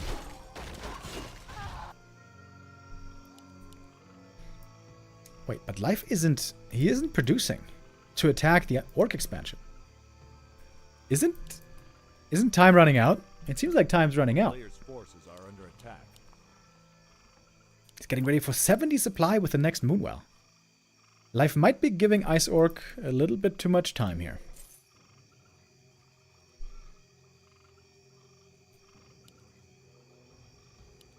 Still no heal scroll on Ice Orc, though. He definitely needs one. Dude, what is the demon... What's the demon doing here? He could just die. He's stressing me out. Alone out on the map. Crazy. Okay, invuln and heal pot on the demon. Very nice. Staff as well for him, but no teleportation staff. So close to level 5. Only needs 1 kill. But sometimes it can be quite hard to find that first kill. Unless he gets the burrow. Oh my god, the burrow. There's no repair here. This burrow is going to be level 5, isn't it? Oh, damn it is. Ooh, that's a big damage increase.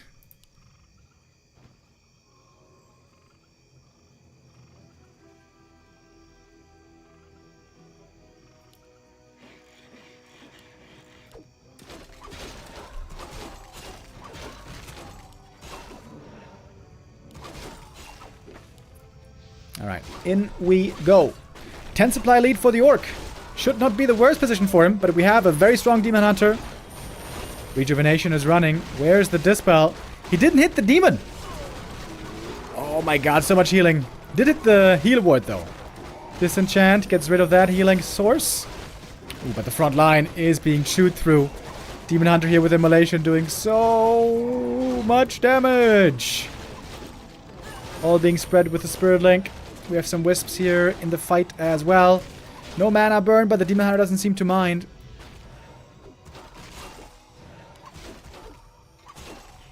And I guess Life was not too late with this attack. I was a bit worried. But he does make it work. Gets the bear back. Very, very strong heroes here. And this is going to be the Orc expansion going down without Orc Expo. Normally, there is no chance against Night Elf in this late game against bears.